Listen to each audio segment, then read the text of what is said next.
I saw the leader that I didn't want to be. I didn't want to be someone that demanded respect, because I feel like leadership is not something you can command or demand at all. It's something that, people look up to you because of who you are as a person, who you are, inside and outside the gym, and I wanted to be a good role model for everyone else. So I was like, if I just be myself, and if I just, be the best version of myself, inside, outside of the gym, like whatever, I'm gonna be the leader that I want to be. And I'm gonna be someone, like, I want to be someone that people can come to for advice whenever, like, they need to, that they can trust, and I feel like I did that pretty well. And I was like, I know that my first years here, I didn't really have that person that I could look up to, of like, I want to be like her when I get older, or I have a problem that I want to work through, I want to go talk to her about it because I trust her advice. And I didn't really have that, and I was like, I would want nothing more than to become that person.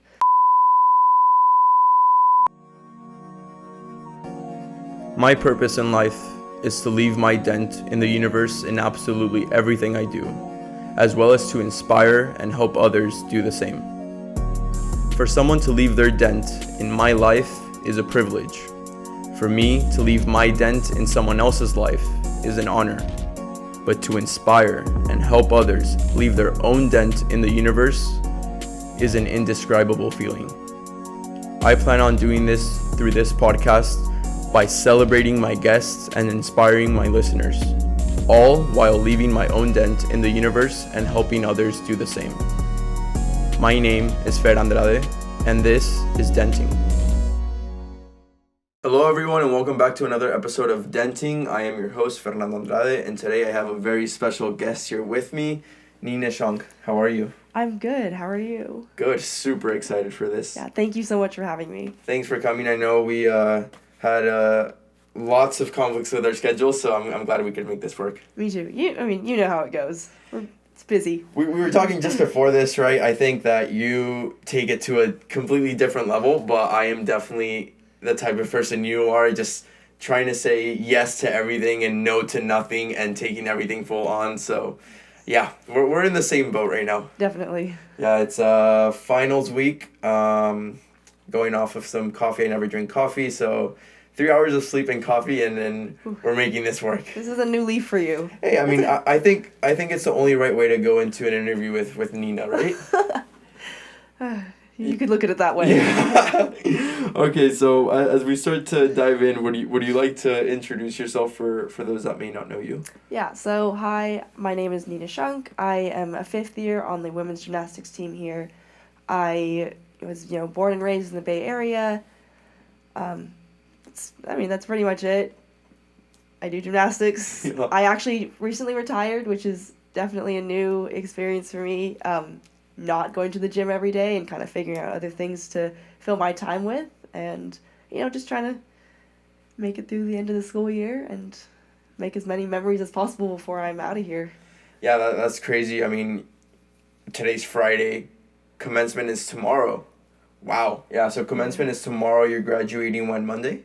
Yeah, so I have commencement tomorrow, I have graduation Monday, and then also another graduation on Thursday. For the double major. Yeah. So Haas is on Monday, and then MCB is Thursday. Wow. Okay. Awesome. Actually, I don't have a dress yet, or heels, so I'm gonna have to figure that out by tomorrow, which is very. For tomorrow. Yes, very on brand for me. Okay. So see that's what I'm saying. Like, context again. Like for people that are watching or listening, we've never met in person. We've said hi once in the gym, but that's the reputation you have, not the last minute part, but doing everything at all times. Like I said, we haven't talked, but everyone knows oh yep, that's Nina. She's the superwoman that can do it all. So I'm sure you'll figure it out by then.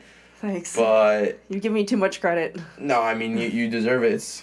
The credit is given where it's due. But I mean, I usually always start out with childhood and things like that, which I will want to do. But right now you mentioned you're retired, and I am always super intrigued by gymnastics, how you retire right after that, because you're at the age where, I mean, you guys call each other grandmas and stuff like that. Your body can't take it anymore, which is crazy. For us, even if we don't go pro, you can still play soccer. For you guys, doing those flips and things like that, that's it, right? So how are you feeling with that? Obviously, you've been putting in 30 hours a week, or at Cal 20 hours a week. for your entire life, Right. it's a huge difference. Is there any sort of identity crisis there? It's definitely really interesting being recently retired. I think I kind of went into my gymnastics career for as long as I can remember, saying like, okay, I'm going to do club gymnastics, and then I'm going to go to college, and then I'm going to be done. Like, my goal was always, let's do college gymnastics, and so I kind of always had in the back of my mind, my shelf life will be this long. And like, once I finish gymnastics, I'm going to be done, I'm not going to be retired, like, and that will be that.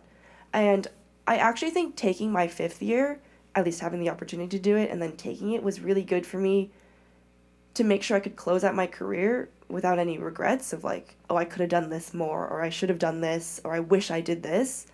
And so being done right now, I haven't, like, the identity crisis hasn't set in yet because I think I'm very fulfilled in my gymnastics career, and I'm like, I did everything I could, and I'm happy with where I'm at, and so also, my body hurts, so I'm like, I don't really have a desire to go in there and just, like, pound it to the ground again, because, again, you mentioned, like, I'm only 23, but in gymnastics terms, that's ancient. It's like, my body hurts. I think I'm happy with how I did, and so my identity crisis hasn't quite set in yet. I do anticipate it happening eventually, like 6 months down the road, being like, dang, I really wish I could get into the gym and like do some flips. But in the meantime, I'm going to try and fill my time with something new and like always find something that keeps me energized and that I can work on, like have goals to, like any other sport. Like, you have goals to, you want to get better at this and you want to perfect your technique here. And I think I'm going to need to find something that I can still do that with, because without any goals, I'm going to be like, oh my God, what am I doing with my life, Yeah, 100%. And like I said, I mean, I met you recently in the gym, not like gymnastics gym, but The just like the, HBC. HBC lifting gym. And you're still going there, so is that like a way to use your time, or how do you see yourself filling that gap? Definitely. I definitely want to find something else that I can actively do. And so I actually tried swimming because I was like, oh, I really like water and I like the ocean. So I was like, maybe I'll try laps in the pool. Not the best at that, but would like to start doing more of that. I'm definitely trying to stay active every day. It's actually funny you mentioned that, because the other day the other week I didn't work out for a couple of days and had like a crisis. I was like, how am I going to get my energy out? Like, I have all this pent up energy that I don't know what to do with. And I was like, oh, I'm going to need to go on a run. So I just ran around like my block. And it's just like, I like to stay active. And so definitely finding something that I can do in my spare time is going to be very important for me. Yeah, once there's a few days of not working out when you're so used to it, it's like, how do I sleep at night? Like, quite literally, like, how do I release all this energy and things like that? So it's like just in my seat, like, what do? I need to get this out. Yeah. No, it's crazy. And swimming is interesting because you're a gymnast, so it's the complete opposite in terms of impact on your body. Yeah. Extremely low impact. Yes. So yeah, I'm sure that would have worked for you. But now, taking a trip down memory lane, let's start back from where it started originally. You said you're from the Bay Area. You're from Oakland. What was your childhood like? What was like your relationship with your family? I know a bit from the senior video. I know a bit from like your dad going to Cal and things like that. So what was growing up in Oakland and the Bay Area like for you? Yeah. So it's actually interesting. I didn't mention this earlier, but I am adopted from China. I was actually sitting at dinner with my parents last night, and we were kind of talking about that whole thing. And so when I was 6 months old, my parents flew to China, adopted me, came back to the Bay Area, which I think super cool background because, I'm from China. My mom came from Korea. She came for undergrad and grad school here, where she met my dad. And then my dad's parents were refugees in World War II, so they came from, like, Germany. And so it's just really interesting to think about my family history, I think, and, like, all three of us kind of came from different areas of the world, and we're a family, which is super awesome. But growing up in the Bay Area, I loved it. I mean, I have nothing bad to say about the Bay Area. I think it's a place that you can truly be yourself, and I have nothing to complain about my childhood. I am an only child, so I did spend a lot of time, with my parents or kind of with myself, which I think helped me learn how to be independent, because, only child, you don't really have your siblings to entertain you. I kind of had to find things to do as a child, so I read a lot of books, played outside a lot, and then once I started gymnastics at 4, I was in the gym all the time. Wow, okay, so I didn't know that about you, that you were adopted, and that's so cool, like, within your own family, the diversity that you guys have. That's super interesting, wow. It's definitely cool. It's cool to, because, we have, holidays and whatnot, so it's like, Christmas we'll do some some German dessert, maybe some like Korean dishes, and like just kind of mixing it all up. It's super cool to kind of all of us appreciate each other's culture, and it's kind of turned into one big like identity of three different cultures. It's super cool. So you're born in China, you're raised in the Bay Area by a Korean mother and a dad that is American, but from... Yes. He was born in America. He's born in Fullerton, so Southern California, but his parents were refugees from like Germany. From Germany. So like without being biologically tied to those cultures, would you consider yourself part of those cultures? I would.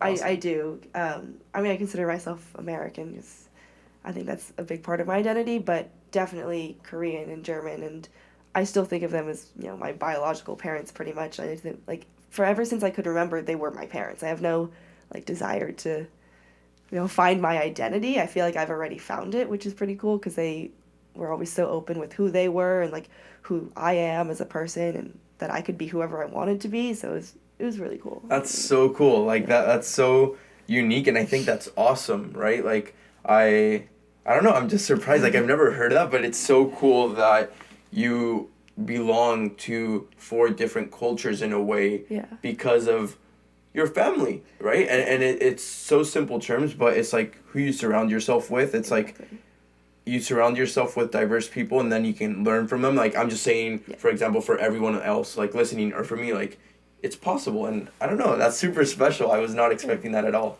Yeah. That's awesome. So you grew up that way. You mentioned you're an only child.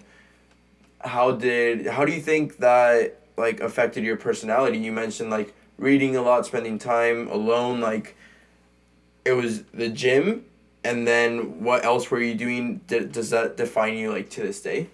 I do think something I mentioned earlier, just kind of being independent. I kind of learned from an early age how to, you know, be alone, how to take care of myself. And not that my parents abandoned me, because they definitely did not. But, like, it was funny because, again, talking to my mom the other day, she was like, yeah, when you were younger, I would send you to your friend's house for a play date, which was actually just kind of, like, free babysitting for me because she was always working. Both my parents were working. So it's like I spent a lot of time with friends, but they were also, I felt like it helped me mature at an early age because they were like, okay, are you okay being home alone tonight? And be like, yeah, like, I can do it. And so it kind of forced me to, you know, start cooking early and finding things to entertain myself. I think it kind of cultivated my imagination a little because, you know, again, as a child, you spend a lot of time in your head, kind of, I don't know. Wandering off, off, you know, doing whatever you do as a child. But yeah, I do think being an only child helped me just be more independent early on and matured me, and I don't know. I don't remember this, but apparently at one point my mom was like, "Do you want a sibling?" And I was like, "No, just me." I just want it to be me and you guys. Yeah. No, I don't remember that. Yeah. No, that's awesome, and I was just asking again since you mentioned it and those traits. Like, I think that in a way, like, that has shaped you into the person you are today in a good way, right? Like, that independence helped you out now, and it's all those little things, or like extra time being able to do your own things, like, that benefits you in the future, or being able to time manage on your own from a very young age. Like, I mean, that's what you're built for as a student athlete, right? So yeah, that's awesome that it worked out that way. You mentioned getting into the gym at 4. How did you get into gymnastics? So I don't remember this, but I think my parents took me to a birthday party for a friend, and it was at a gym. And as just a little context, I used to climb on everything in the house. Like, I used to hang off the table. I used to stand on the table, like, run and jump on the couch, stuff like that. Like, very active. My dad used to take me to the playground, used to, like, climb on the monkey bars, all that. Kind of like telltale signs of a gymnast. And so they took me to this birthday party, and the coach there was like, "Oh, how long has she been doing gymnastics?" My parents were like, "Well, this is actually her first time in the gym." And they're like, "Oh, you need to put this kid in gymnastics." And so, funny enough, they put me in Golden Bear, because, you know, I'm from the Bay Area, so I spent the first 9 years of my gymnastics career at Golden Bear Rec Center. Oh. Yeah, and then a bunch of my coaches left, so then I moved to Head Over Heels in Emeryville, and then obviously coming back to college, trained in Golden Bear Rec Center, and it's like a full circle. Wow, that's crazy. I didn't know. I knew about the Emeryville, but I didn't know you were here, like from the beginning, which is a full circle moment. Yeah. How big was Cal within your family? I mean, like I mentioned, your dad graduated his bachelor's and bachelor's, and then 2 years later his master's, right? Yes. So, and then you grew up here. Yeah. So how big of a role was Cal in your childhood or growing up, and did you ever consider any other schools, like, or was it just Cal? Yeah, it's interesting. It definitely was a really big part of growing up. One, because we're such close proximity, like Oakland, Berkeley, it's right here. Everywhere you go, you see people wearing Cal gear. I had a lot of Cal gear because I did gymnastics at Golden Bear, and like when I competed, I could represent, Golden Bear gymnastics across my chest, which was, I guess, looking back, pretty cool because, again, full circle. So it was always really big. My dad likes to tell the story of how my mom really wanted me to go to like MIT or some like science school, and I was like, well, would you be okay if I went to Cal? And he was like, oh, of course I would be. He never really pushed me to go to Cal, but I think I kind of pushed myself. I was like, oh, it's a great academic school, it's a great athletic school, but I definitely did have my eyes open to a lot of different schools, mostly within the Pac-12, because I feel like the Pac-12 has a great balance of athletics and academics, and so I hate to say it, I was looking at, like UCLA, Utah, Washington, other schools like that, but Cal was always there, so it was always a really good, like, that'd be a really cool place to go, and I never actually thought I'd, get in until it happened, and I was like, oh, this is super cool. That's so interesting, yeah. like, again, that you grew up your entire life, and in a way, it's like a goal in the back of your mind, and then that it actually happens, it's like a dream come true in a way. Mm-hmm. Wow, that's special. In terms of, like, first off, what you had mentioned with the Pac-12, I fully agree. I think that obviously we know a lot about NCAA sports. A lot of people don't know this. They'll just call any good school an Ivy League school, right? Like, just because. And no, like, the NCAA is broken up into conferences and things like that. And I really do think that if you combine something like the Ivy League and the SEC, you get the Pac-12. Yes, right? I agree. Like, it's that balance of, like, insane academics, insane athletics, and here we are. So it's awesome, definitely, to experience that in the Pac-12, and Pac-12 gym is ridiculous. I think it's you're out of the 8 teams that you guys have, it's the top 4. I mean, the top 4 all won the regular season, but you're all in the top 20, which is crazy. Like, it just goes on to show the caliber of the competition here. Definitely. I love competing within the Pac-12, I think. And I also think everyone in the Pac-12 has a lot of respect for each other because we're all doing, again, such high caliber things, and I think it's really a really cool thing to be part of that. It's a really cool thing to be a part of, like you said, but it's also very cool to watch, so the whole experience is very special. You get into the gym at 4. At what age did you realize, like, okay, there's a future for me here? Like, did you start taking it a bit more serious, or did you even, like, compete in other sports at any time? Okay, my parents tried to put me in ballet, which definitely was not a good fit for me. I would just run around and we would look out the window, and they were like, okay, gymnastics it is. I think what's interesting is I was not a good gymnast until I left Golden Bear and went to Head Over Heels. Not that Golden Bear isn't like a good gymnastics program, but I was just terrible. Like, almost last place at competitions. I couldn't run down the vault runway. I was too slow, so every time I tried to vault, I would land on my head. Like, I was not good. And I had this one coach at Golden Bear who kind of saw some potential in me. He used to coach at Head Over Heels, and then he moved to Golden Bear, and he's like, you could be good if you had some better coaching. And so I did a lot of privates with him. I got a little bit better, but I wasn't great still. And then when he left to go take another position, he was like, you need to switch gyms. Like, you need a coach who can really, like, get you going in your gymnastics career, because I see a lot of potential in you, but nothing's happening right now. I was like, oh, that's kind of offensive, but I get what you mean, because I wasn't good. Like, I truly was not a good gymnast. Like, last place at regionals, that kind of stuff. Went to Head Over Heels, and in my first year, I, like, won states, got second at regionals. I won Westerns, which was, like, west of the Mississippi, all of the, like, level 9s, and I was like, oh, okay. It was kind of like that point where I was like, I think I have a future in this, and I think that I can actually obtain going to collegiate gymnastics. What year was this? 2013. Wow, okay. Yeah. So until then, I was terrible. I really was not a good gymnast. And then I give a lot of credit to my coaches at Head Over Heels for pushing me, and, you know, like, I wasn't very strong, so I spent an entire summer just kind of working on strength and kind of figuring out where my body was. And then they pushed me, because I had a lot of fears when I was at Golden Bear, like a lot of mental blocks of, oh, I'm just not going to do this, like, I can't do this, and I would just stop myself, like, mid-skill, which is more dangerous than actually going for the skill. But that kind of attitude didn't fly at Head Over Heels. It wasn't like, you can't balk on this, like, you just have to go. And so, I mean, Head Over Heels pushed me a lot within my first year. Oh, I mean, all 6 years that I was there, but definitely a lot my first year, and the results showed, and it was kind of at that point I was like, I can actually do this. How do you get past that imposter syndrome? Was it just because of the coaches and who you were around, or did you do something personally? I think, at least in that moment, it was, like, results-based. And I usually don't like to look at results because I think it's more of, like, how you feel about it. But it was nice to have some positive reinforcement looking at the results and being like, every meet I am getting better. And by finishing my season being like, I'm good at gymnastics. Like, I could be good.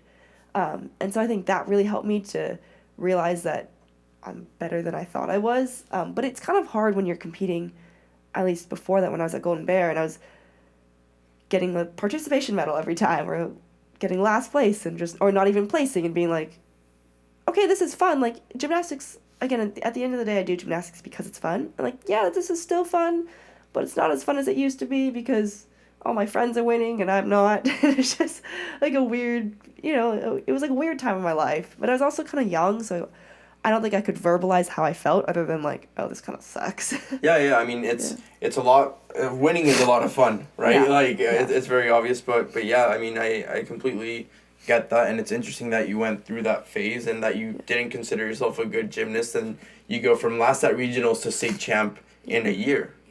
I do think at least my Golden Bear experience and not being very good kept me grounded, and I am glad for my experiences, and I'm glad that I kind of peaked in my gymnastics career a little bit later, because, again, it did keep me humbled. It was like, okay, small beginnings, like, don't let it get to your head, stuff like that. And so that helped me a lot. That's awesome. You were, so 2013, you're 8th grade or freshman? 8th grade, I believe. Okay. 8th grade. So you start heading into the high school process. What did recruiting look like for you? You were barely starting to heat up. Yes. And like you mentioned, you didn't peak until later. I think it was until your senior year that you really started going off. So what was the recruiting process like for you? So when I was being recruited, it started your freshman year of college. And so, yes, very early. Wait, of high school? I'm sorry, yes, of high school. Oh yeah, I was so My confused. bad. Okay. My freshman year of high school is when you start getting recruited.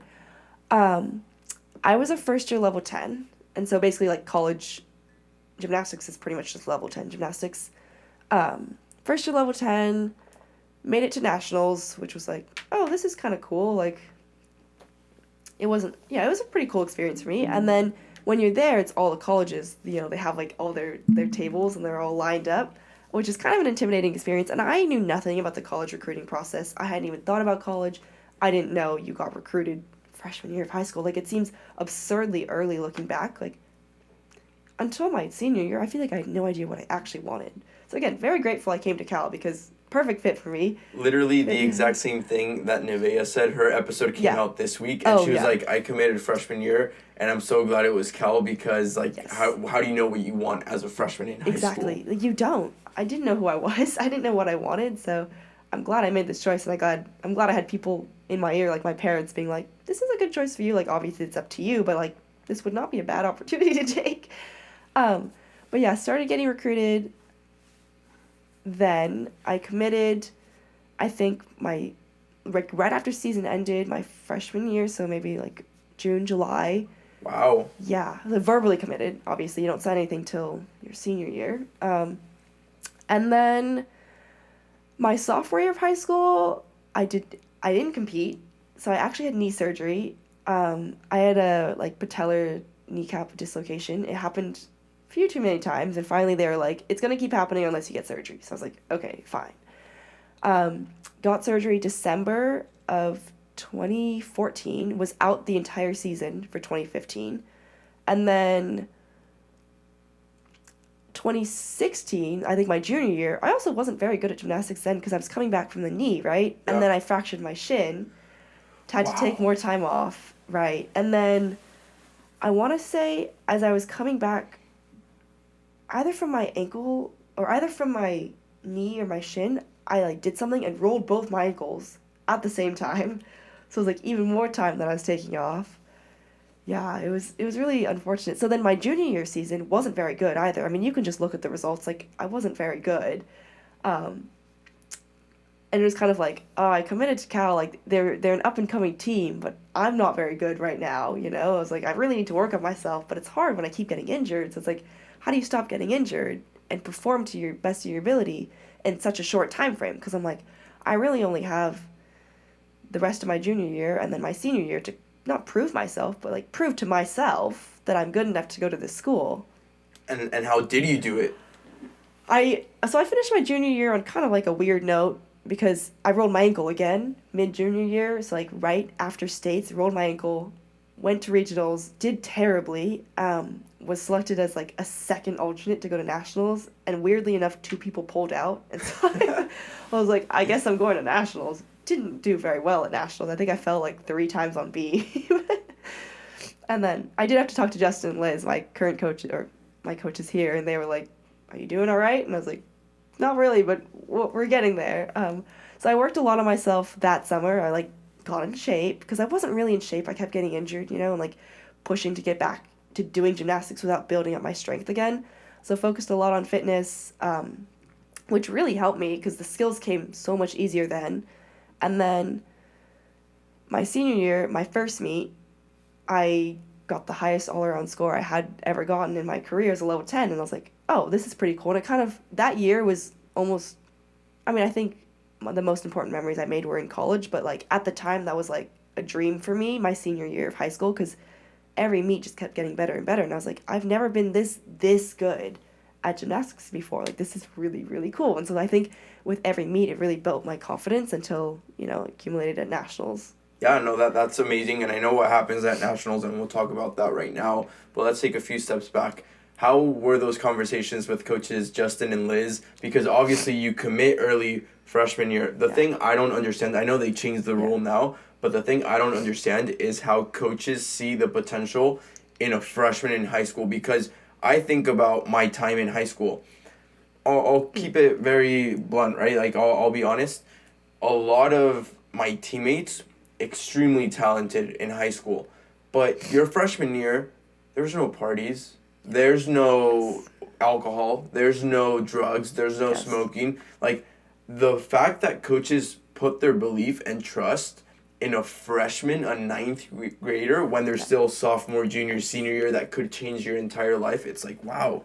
Like, that is crazy. But I mean, I'm not saying that's the case for you. No, it's crazy. But in terms of injuries, it's like, you don't know what's going to happen. Exactly. And they place the bet on you as a 9th grader, and you continue to get injured. So how were those conversations like? Were you nervous? Were they nervous? Like, what was the situation? Definitely. Again, like, back to your point, it is really interesting how they put so much faith in you as a 9th grader. Like, I didn't see...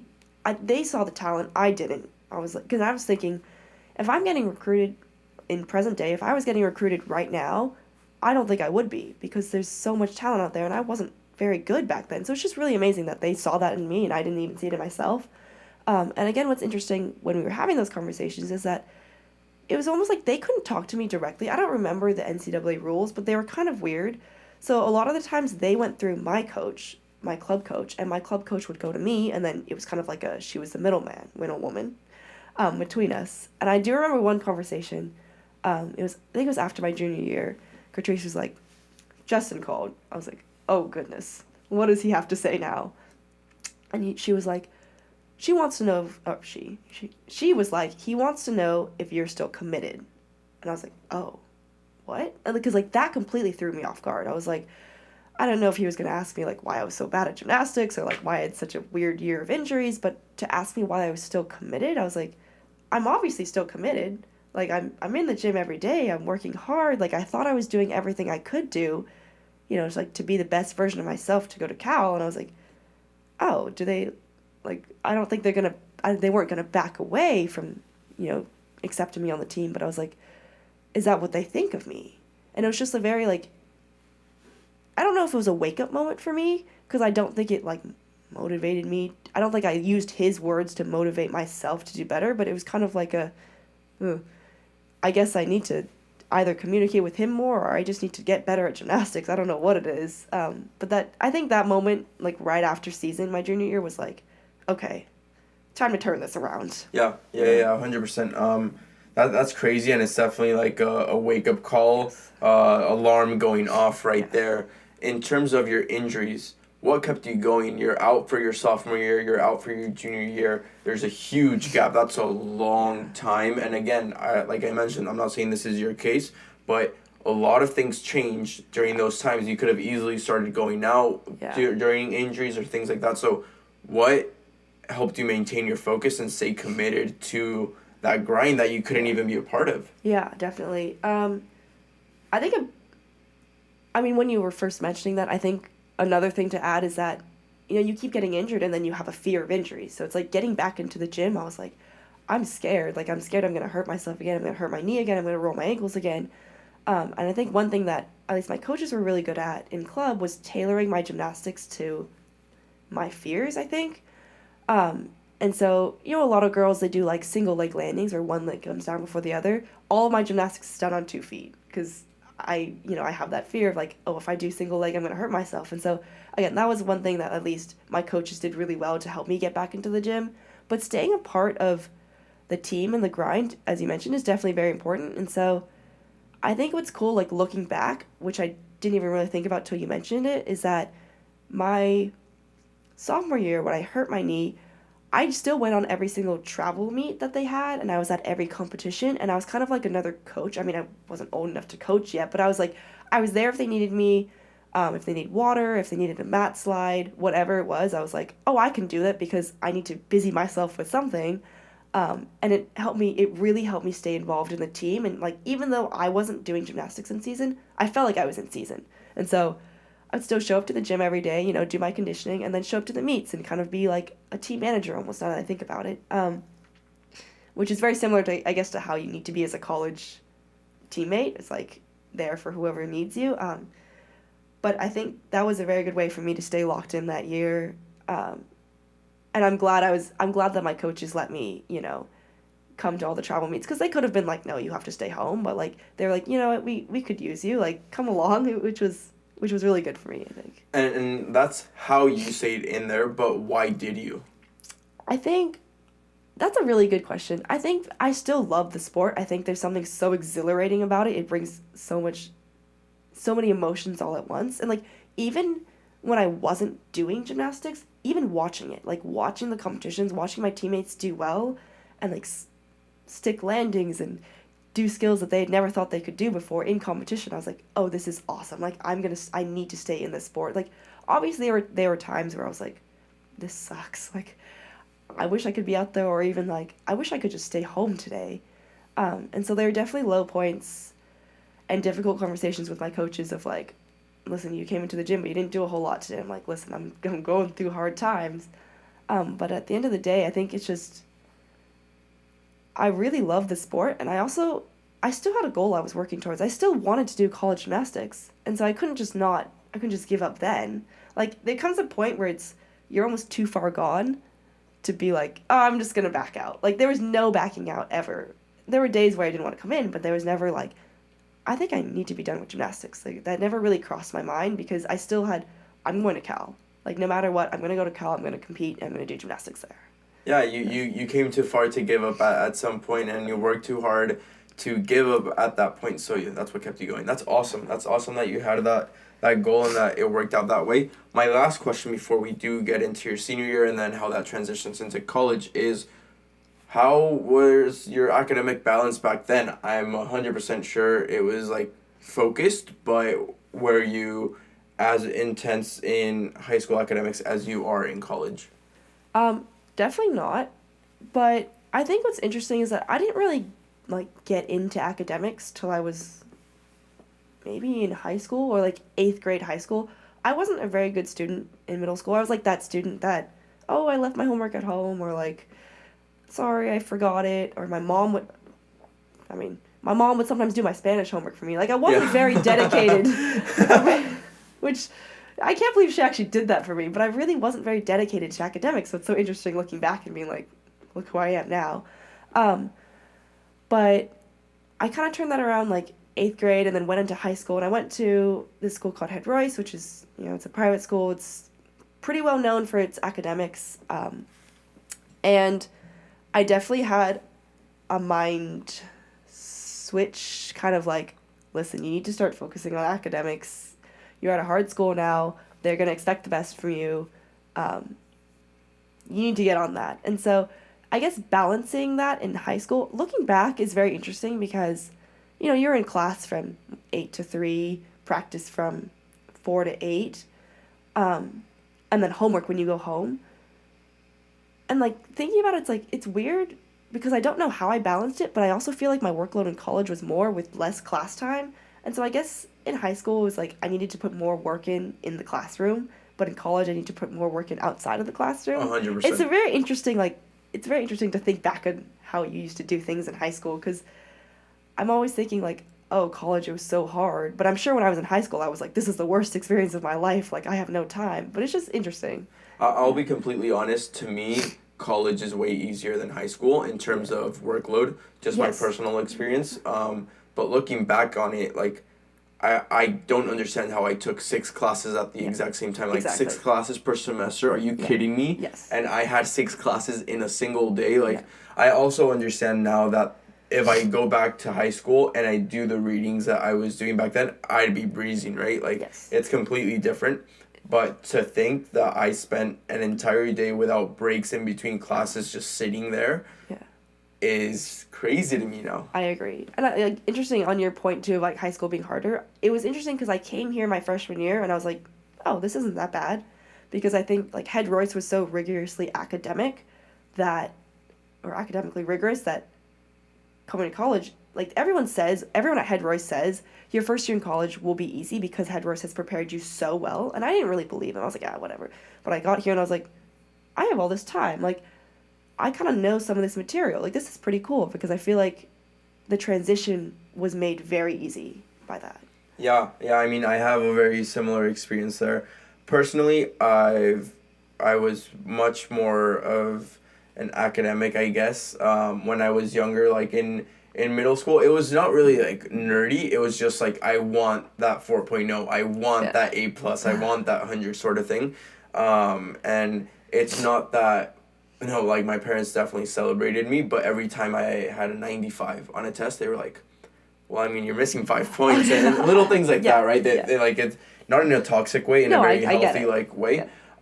But that kept pushing me. And then in high school, I started prioritizing soccer more, and that was like a bit iffy there. But at the same time, that's when I fully became a student athlete, because I was just like gone every single hour of the day, and on weekends there was no time as well, and little things like that. Like literally my Saturday nights were driving back from LA from a game with my dad. We'd pick up food and we'd watch sports. Like, that was it. I was so tired. And the same thing Monday through Friday, and it was just super repetitive, and that's what got me into it. But to your point, I commit to Cal. So we already had that rule of you can't talk to players until junior year. Okay. I commit junior year, and I'm the first one to commit from my class. I also went to a private school, so it's a very small school. Everyone knows each other, and people start coming up, and it's like, oh, you're going to Cal. And I was a good student by then. Like, people knew that I was in all the AP classes and stuff. But I remember I had academic advisors come up to me, and they're like, you got to get ready for Cal, this and that. And I'm like, dude, like, I will be fine, trust me. And the difference in workload was just a breeze in a way. So interesting that we share that. That is really interesting. That's cool. Yeah. So you have an amazing senior year in high school. Funny enough, senior year in college as well, but we'll get into that later. Senior year in high school, after going through those struggles 2017 Junior Olympic Nationals, you're the bars champion, which is awesome. You also finished ninth in the all-around. You're a regionals champion as well in bars, second all-around vault and beam, fifth on floor. Like, that's crazy how you went from not competing in 2 years to doing that. Yeah. Were you surprised? Definitely. I think looking at the season overall, very surprised, but if you just look at like states, regionals, nationals, I think I didn't expect to win, but I think my trajectory was every meet I was getting better and better and better. Like, if, I haven't really looked at my scores for probably 4 years since I actually competed, but in the moment I knew I was like, oh, I was getting better every single meet, and so you kind of go into the meet of like, I'm confident in myself. I know I can do well, but I think looking back, I think one thing that really changed my senior year mentality-wise was I'm going to have fun. So every meet I went into, and like that's something I've carried out throughout college, which has helped me a lot, but like that started my senior year. It's like, I'm just going to go in this meet, I'm going to have fun. It's one of my last club meets with these coaches. I'm going to enjoy myself no matter what happens, and I'm just going to go out there and I'm going to enjoy it, because that's really all you can do. And getting into that mindset, instead of putting pressure on like, oh, I'm going to stay on the beam, or I'm not going to fall on bars. Getting into I'm just going to have fun and trust myself and enjoy it out there definitely changed how I performed. And I think that showed, and I was like, oh, that really works, going out there and having fun. So I'm just going to keep doing that. How do you do that? Because it's super easily said. It's very easily said. And it sounds amazing. Yeah. But how do you do that? Like, if you could give a piece of advice, what would it be? It's almost a fake it till you make it thing. So, like, and it's something that I needed to remind myself to do almost every minute before the competition and during competition. It was like, walk into the arena with a smile on my face, just like get ready, do my makeup, do my hair, smile, like listen to music and be like, oh, I'm having a really good time.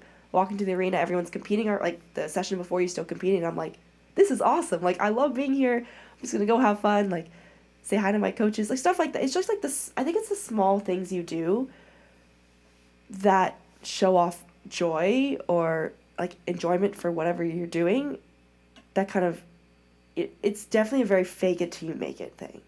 Fake it till you make it in the sense of, I'm having fun, I'm putting on a smile. Yeah. Even if you're scared, even if you're like, oh my god, I'm terrified right now, I'm so nervous, I need to qualify to nationals at this meet, you're like, doesn't matter. Go out there, enjoy yourself, have fun. Like, it's whatever. And, like, if a mistake does happen, I think what I learned my senior year is, like, compartmentalize. It happened on that event, or, like, my warm-up was bad, that's okay. I put the numbers in the gym.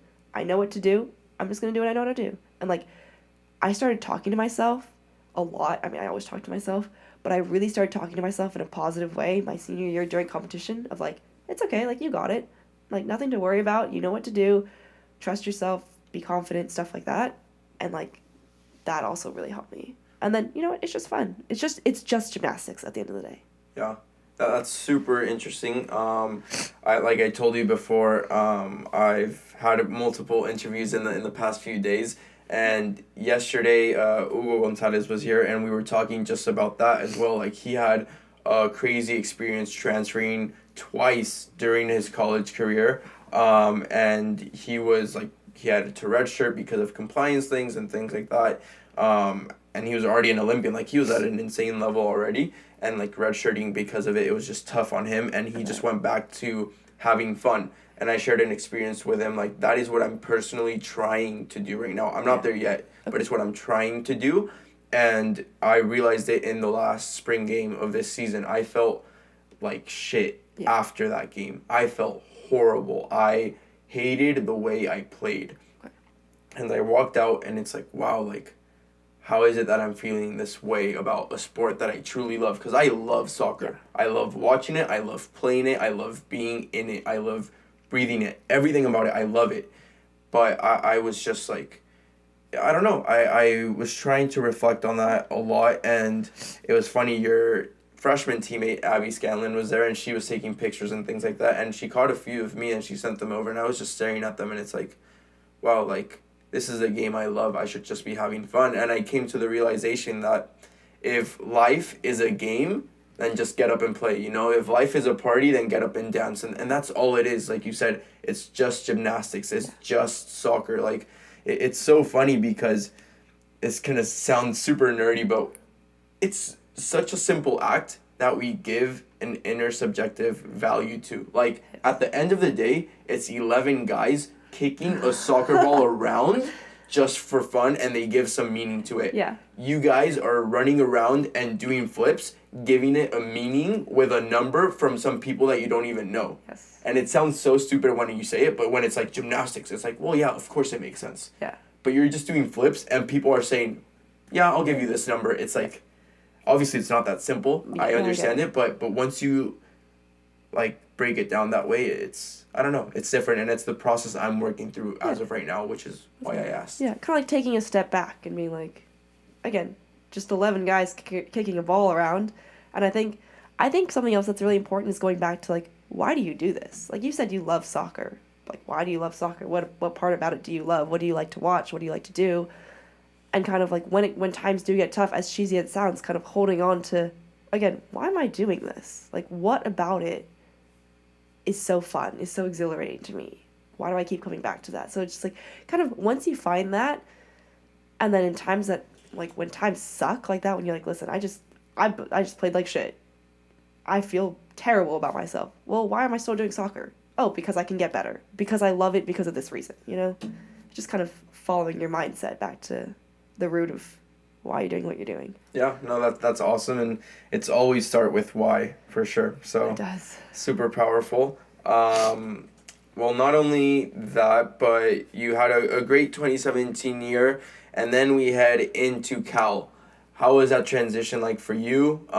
You're from Oakland, so it's not that, like, you're literally 10, 15, 20 minutes away, so it's not that bad at all. But your freshman year, what was that experience like for you? You went from being at the very top to being a specialist for Cal freshman year, which is awesome still, but it's obviously a shift. Yeah. How was the shift in academics and in gymnastics for you? Right. Shift in academics, I think, as we touched on earlier, wasn't that bad. I mean, I think if I studied as hard as I do now, or my senior year, my 5th year, I would have done a lot better, but I was like, I kind of know my stuff. Like, I thought I knew how to study freshman year. I didn't. So I kind of, like, learned what works for me really well, I think, like, junior, senior, 5th year. So the academics, it wasn't, like, the biggest pressing issue. I think what was different was that, not that I didn't have a social life in high school, but it was like, you go to school, you go to gym. You go to school, you go to gym. Like, maybe you hang out with some friends on the weekend. Here it was like, you go to school, you go to gym, but you also have a social life. Like, there's so many new things to do. And, like, again, to be blunt, like, there's drinking, there's partying, there's going out, there's whatever people do on the weekends. You're in college. It's different. And so factoring that in was not something I had anticipated. I mean, obviously, I was like, oh, I'm going to hang out with my friends. But I didn't realize how much of an impact it would have on me and, like, my ability to balance everything. And all of a sudden, I'm experiencing all these new things. And I'm like, my emotions are just all over the place because I'm like, oh, is this a bad thing? Like, should I feel guilty for doing this? I don't really know. And so, like, I think that definitely was the hardest part for me freshman year. Just, like, a different form of social life, and I do think that probably impacted how I did in the gym, because again, you mentioned, like, I did all around, everyone does all around in club, and then all of a sudden I came here, I trained all around, but I really only made bar lineup, which, you know, it's fine, like, other people were better than I was, but I was like, I know that I can contribute more, and it was hard because, like, looking at myself, I was like, I'm not doing that much for the team. I'm just a bar specialist. And I think I put myself in this box of, like, I'm just doing bars, like, I'm not doing very much. But if I looked at anyone else on the team who was a specialist, I'd be like, oh, they're contributing so much. So it's just an interesting, like, mentality to have, or, like, an interesting position to be in. And I'd never been a specialist before in my life. Like, again, you do all around every single meet. So it's definitely a very weird experience for me. Yeah, that's very interesting. I have a teammate who has a sister that is a gymnast. So yes. So through Christian, I've learned a lot, like, of what a high school gymnast life is like. Not that we talk about it too often, but I mean, his sister did come to a few of your guys' meets, and we were always there. So we were seeing that, and Christian's like, yeah, like, you don't get it, bro. These girls don't have a social life in high school. Yeah. Like, not at all. And I'm Yeah. like, yeah, well, it makes sense. You're in school from 8 to 3, training from 4 to 8, sometimes 4 to 9, or whatever it is, leaving school early at times. Of course you have no time, right? Like, it makes complete sense. You're training on weekends the exact same way, if not longer, because you have more time now. Yeah. So it makes it makes full sense that there is no social life, and then you get to college and it's like, what is going on? Yes, definitely. It was like a culture shock for me. It's like, wow, there's so much going on right now. And like, I think in high school, I didn't go to that many parties. I think one of the only parties I went to was like after prom. And that's because it was down the street from me. Like I had a friend who lived down the street and she hosted it. I was like, oh, I can just walk there. And like, that was the only time I was like going out with my high school friends. So it's just very different coming to college. Yeah. Yeah, I mean, definitely not like the soccer culture at all, but personally I don't go out that much. I just don't feel, it's not that I feel uncomfortable, I just don't enjoy it as much. Yeah, Like, it's just not who I am, but definitely like that is a huge factor in high school soccer. Like, in all honesty, the best soccer players I've ever met in my life didn't make it. Like, because of that, and it's so ingrained in the culture, and I think it's true for a lot of people that can say the same thing. The best soccer players we've ever seen or never made it, whether it's because of their academics or what they did outside. It's outside factors. Yeah, it's just those outside factors, and it's sad, but it's the reality. Yeah. But anyways, freshman year, that happens. How are you feeling? Like, did you feel like you belong to the team because you're contributing in your standards so little? Like, in my opinion, I think it's crazy what you ended up doing, but like, how did you feel with the team? I think it's interesting because I didn't feel like my gymnastics was like holding me back from bonding with the team. I felt like for the most part, I was a part of this Cal team. I think overall, our culture wasn't the best my first 2 years in college. And I mean, you're on a team, it only takes, I don't want to call them bad eggs, but like one or two people with a different mindset than the rest of the team to kind of not mess up the culture, but create a culture that maybe isn't the most conducive thing to team bonding. And so obviously I liked being on the team, I liked being in college, but it could have been better because we didn't have the most inclusive team culture my first 2 years. And it wasn't even like, I guess the sad thing was it wasn't even gymnastics related. Like, that aside, I think that was my own personal battle that I was fighting of like, I'm not contributing to the team, I'm only doing one event, like, dang, I suck because I used to be so good in like high school, what happened? And that was my own issue that I was dealing with, but not everyone else, but some other people were like, well, we don't really like each other. And so I feel like a team, but not fully like a family, Yeah, and that's crazy that you say that. All I will leave it at right now is that I can relate. That is all I can say for now, but in terms of what you experienced there, something I've had in my head due to my own personal experience is be the leader you wish you had. Yes. I did not have that at all, and now it's like, all right, now it's my turn. What are you going to do with that, like, for the freshmen? Like, because I know my experience as a freshman, and I did not like it at all.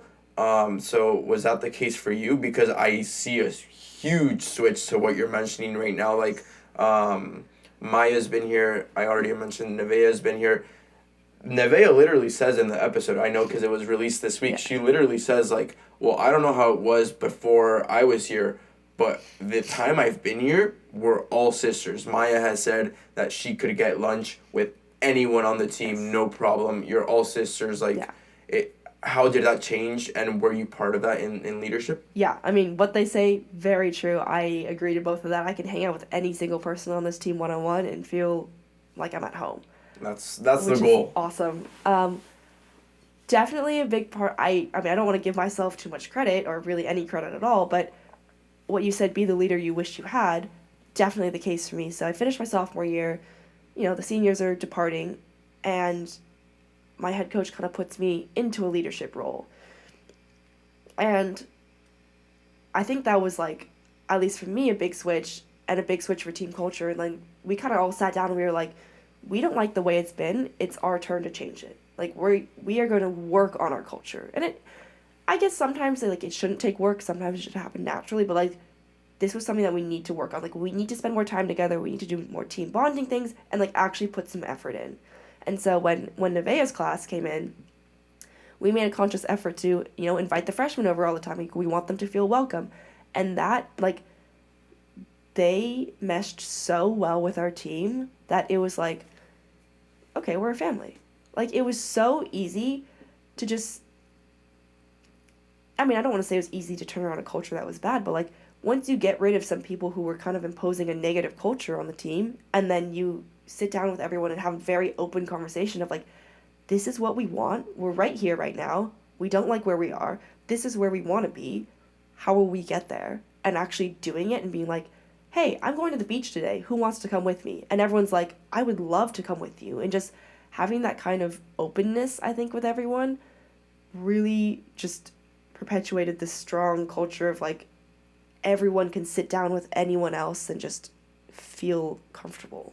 I was going to ask you, how is it that you guys do it? So it was just little things like that? Like, I guess when you think about it, some people think it's like, oh, you had to have this really big, like, cultural shift. It really wasn't. It was the small things. Hey, we're having dinner at Haste, which is one of the gym houses.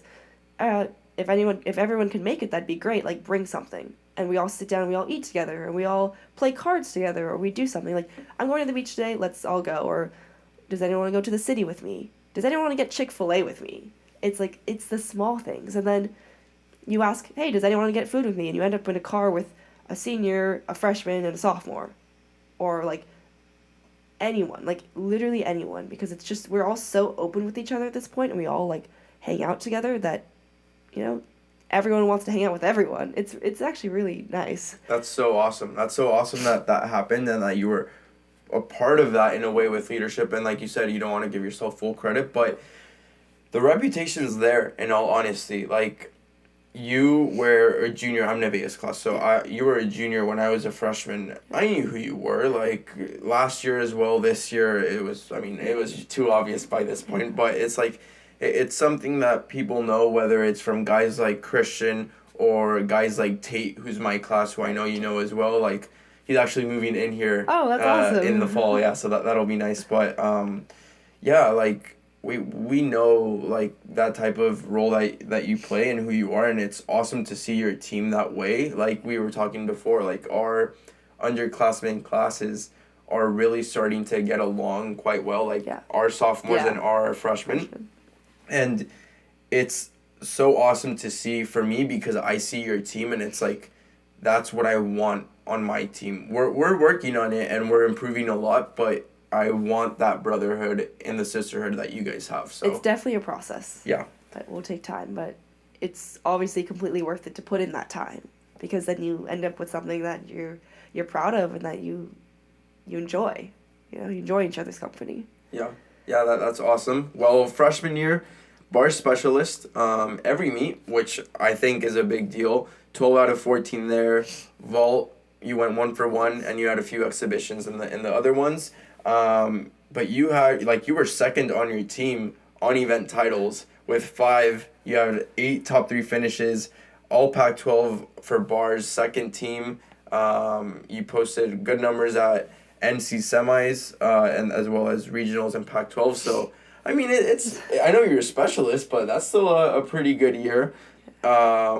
Sophomore year, things start to pick up for you, especially academically, though, is where, well, I believe so. Is that when you declared the double major or no? Junior year, I declared double major. I applied to Haas 1 year late. Okay, yeah. Got it. So we'll talk about that later. So sophomore year, take me through that experience. You guys had your first meet at LSU, which is probably a tough place for gymnastics with the crowd they have in the atmosphere. I don't know. I doubt it's as big as it is now with who they are and the gymnasts that they have, but that's still like a big place in the gym world, I guess. So how was that experience like for you? LSU was a really cool meet. Obviously our first SEC meet, huge crowd, their season opener, there's so much energy in the building. And it was like, 3 years ago for me? A while ago for me. That was Sophomore 2019. year. while ago. Yeah. But I still remember the energy from the crowd in that meet because it really matters, you know? Like, you can tell when you walk into an arena and it's dead, and you're like, we're going to have to create our own energy, which you obviously always do. Like, we're always going to be excited for whoever's competing. But it's nice when you can use the crowd to fuel you. And, like, that was one of those meets where we could use the crowd to fuel us. And, like, they weren't cheering for us, which is fair, like, LSU fans. But it was still really, really cool to be in that arena with all those people and that much energy. It was a cool way to start season. Yeah, that seems like a lot of fun. I mean, your debut, at least on bars, was pretty high as well. Do you remember that or no? The only thing I remember from that is I think they called me Emmy Watterson instead of Nina Schank. Got it. They switched both of us, and I was saluting it, and I was like, oh, that's wrong. Yeah, that's funny. That's funny. I talked about that moment as well with Maya. Do you remember that? She for split her? the beam. That was so funny, and like we can laugh at it now, but it was so funny, and it was because she just split the beam and then like koala'd underneath and then climbed back on, and we were like, oh my god, there's no way she just did that, and the crowd loved her. It was awesome. What were you thinking as a teammate watching that? Oh my god, that's literally it. I was like, this is not happening. There's no way she's getting back on, and then she got back on, and I was like, what? This is crazy. It was actually so funny. It was so cool. Yeah, no, that's such a good moment. It was funny when she described it on here, and then I saw the picture that she posted. Yeah. Yeah. I haven't posted that clip, so maybe I'm gonna mesh these two and you should post the video. Yeah. It's so funny. Yeah, I'll post the video of her describing it, you describing it, and then the video of it happening if I can get access to it, but we'll see. That would be funny. Again, bar specialist, 10 out of 12. You posted high at UW, 2 for 3 on floor, and again, things start picking up. But NCAA regionals, you didn't compete that year because of illness, which I think this was actually, what year was this? Was this 2018, your sophomore year, or 2019? No. 19. I had the flu. Yeah. Wait, but 19. Because you're 5th year right now. Yeah. 19, I was a freshman. No. This was definitely 18. Your sophomore year was... No, because you didn't... No, so you weren't here yet. Yeah, your sophomore year, I was not here yet. Because you're a 5th year right now. Correct. And I'm a junior. Yeah, correct. Okay. Yeah, correct. So this is 2018. The thing is, you guys are... Okay, so you're competing 2019. Yes. But okay, yes. There we go. Because we're different seasons, yeah. You're winter, I'm fall. That's the thing. It. Okay, got it. So... 2019, this is a year before COVID, so this makes complete sense now. You had the flu, so you didn't go to regionals. I did go to regionals. They traveled me. So I started feeling ill on Sunday. Went to practice and everything. Started getting the chills and was like, oh, great. And so my coach looks at me. She's like, are you doing all right? And I was like, I think I'm kind of sick.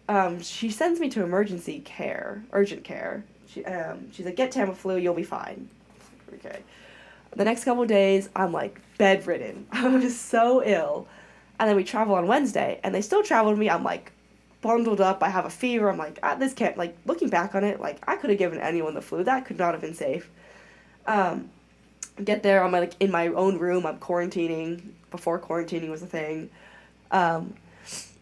Get to the meet. I warm up the first day. Didn't have the best, like, first turn. But the rest of my turns were fine. I was like, okay, this is fine. They don't put me in. I'm like, fair. Like, I'm sick. Second day, again, warm-up was great. I felt so much better. And they were like, we're going to keep the same lineups. Don't put me in. So then we finished regionals. They had a great meet, it was an awesome meet to watch. But I remember feeling after regionals, I was like, I have a lot of unfinished business. Like, I know I'm only a sophomore, but I have a lot that I want to prove to myself. Like, I'm not happy with how I did this season. Because I think, like you were saying, like, things were... I guess I was competing more sophomore year. I don't fully remember. Yeah, so, I mean, you had more on floor. You had, like, more on bars again. But that's just, like, adding up as well. Like, Pac-12 all academic honor roll, like, or honorable mention. Little things like that start to pick up. But it's not the leap that you took on later. Yeah. I was like, I wasn't satisfied with how I did that year. I was actually... felt worse about myself after my sophomore year than I did after my freshman year when I just did bars. I was like, even bars, like, I didn't feel like I did that great this year. And I didn't end my season on a good note. And so that was kind of like in summary, like how I felt about my sophomore year, I was like, this kind of sucked. But Yeah. No, I get that. And with that finish and with how things go there, what changes? again, it's kind of like a high school thing again. Like I feel like I'm full cycle twice. But I really got into the gym a lot over summer that year.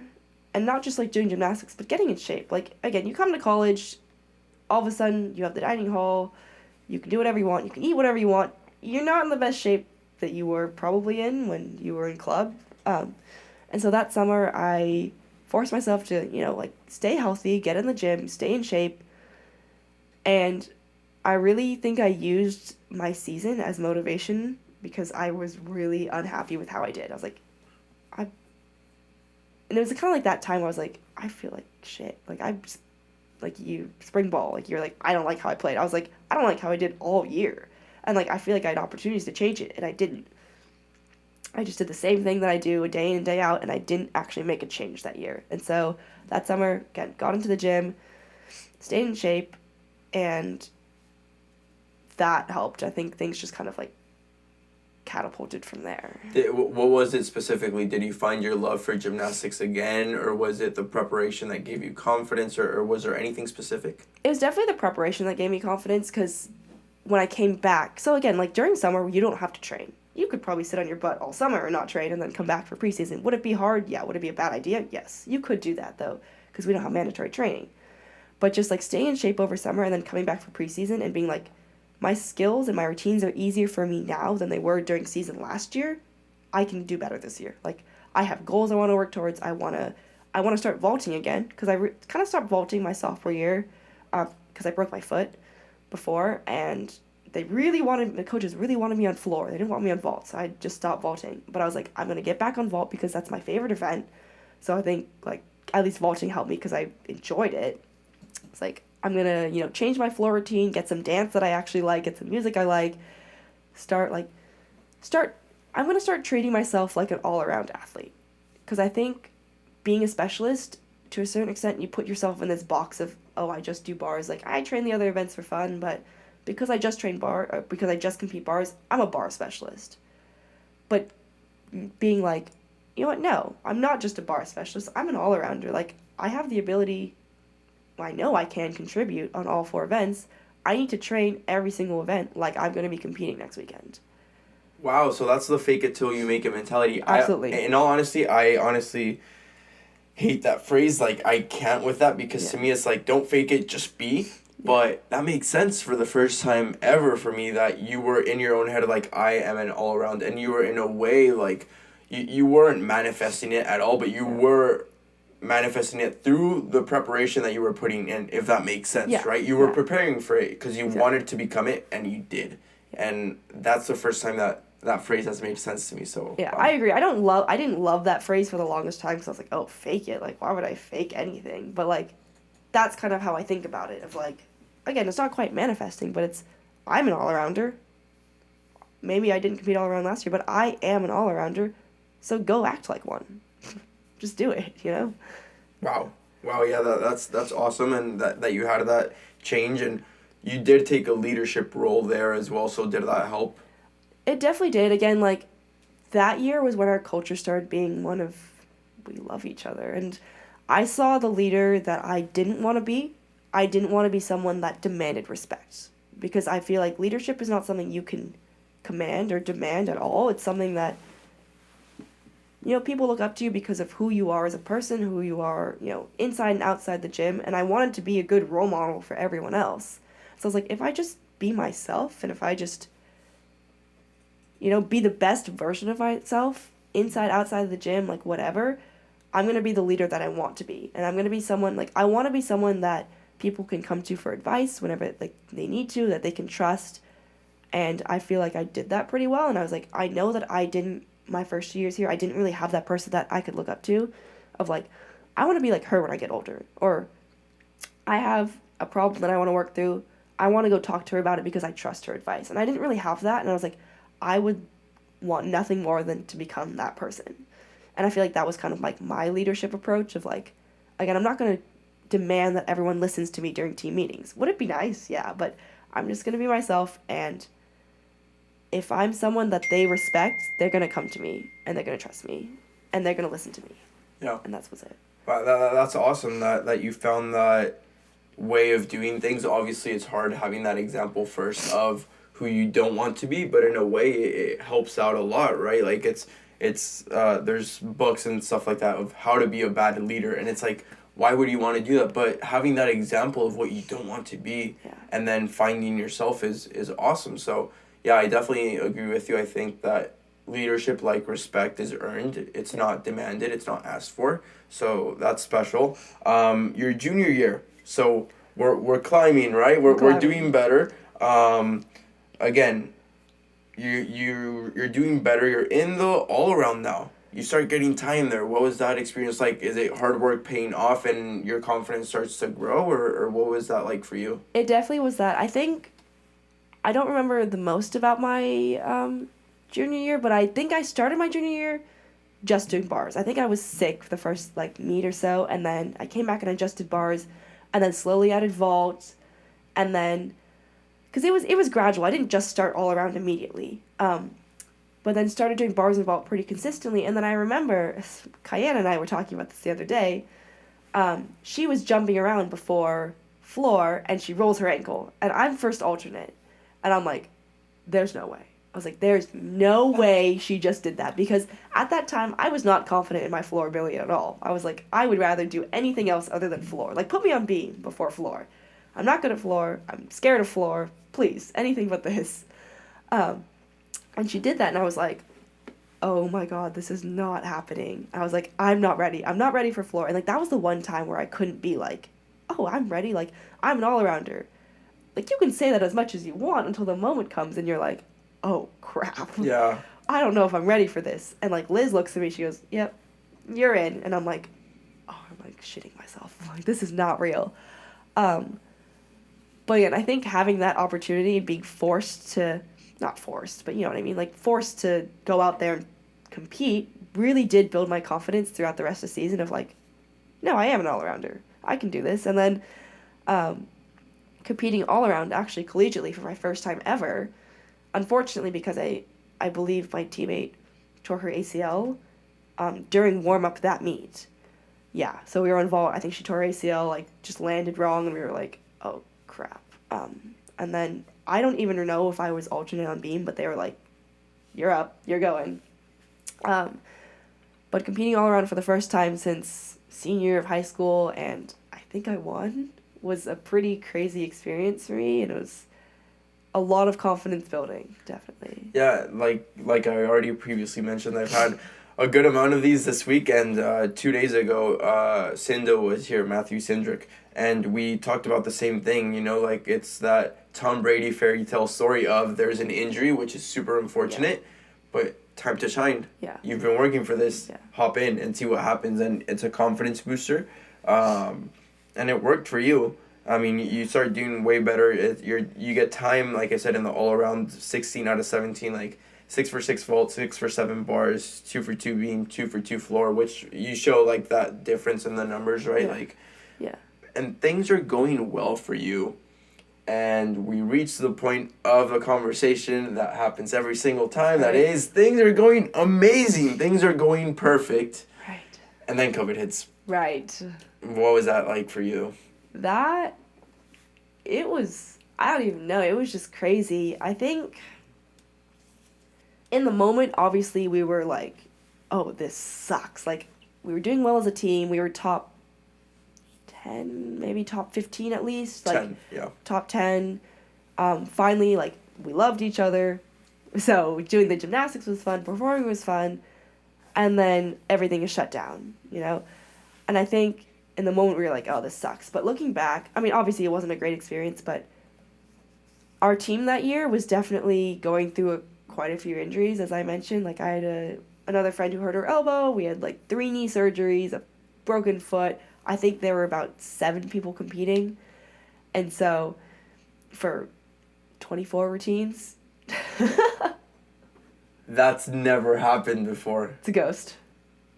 Wow. That has never happened before. I was so confused. I was like, Okay, you were saying? Sorry.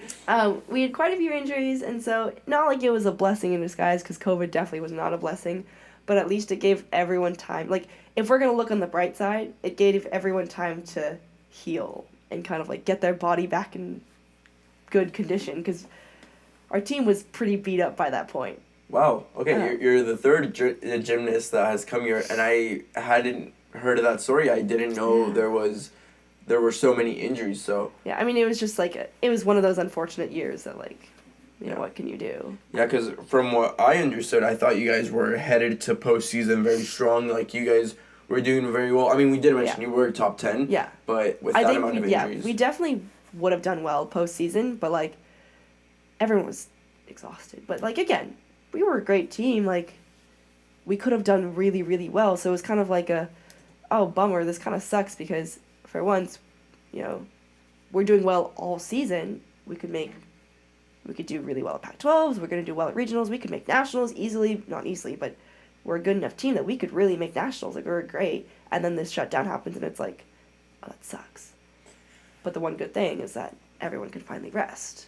You know? So Yeah. It's like a balance. It's a balance, yeah, for sure. That makes sense. And what stood out the most for me that year is, like I said, 1 year leadership, but the second one, Pac-12 academic honor roll, Golden Bear Award for highest GPA on the team, sports person of the year at the Cal banquet. Like, little things like that, though, it shows like that you're adjusting, that you're starting to find your place, that you're starting to find home here. Yeah. I think it's the little things like that that reflect a lot, you know, who you are on the team, who you are as a person, as a leader. So that was nice to see. And now comes the story that went on the Pac-12 and everything of your double major. Oh, goodness.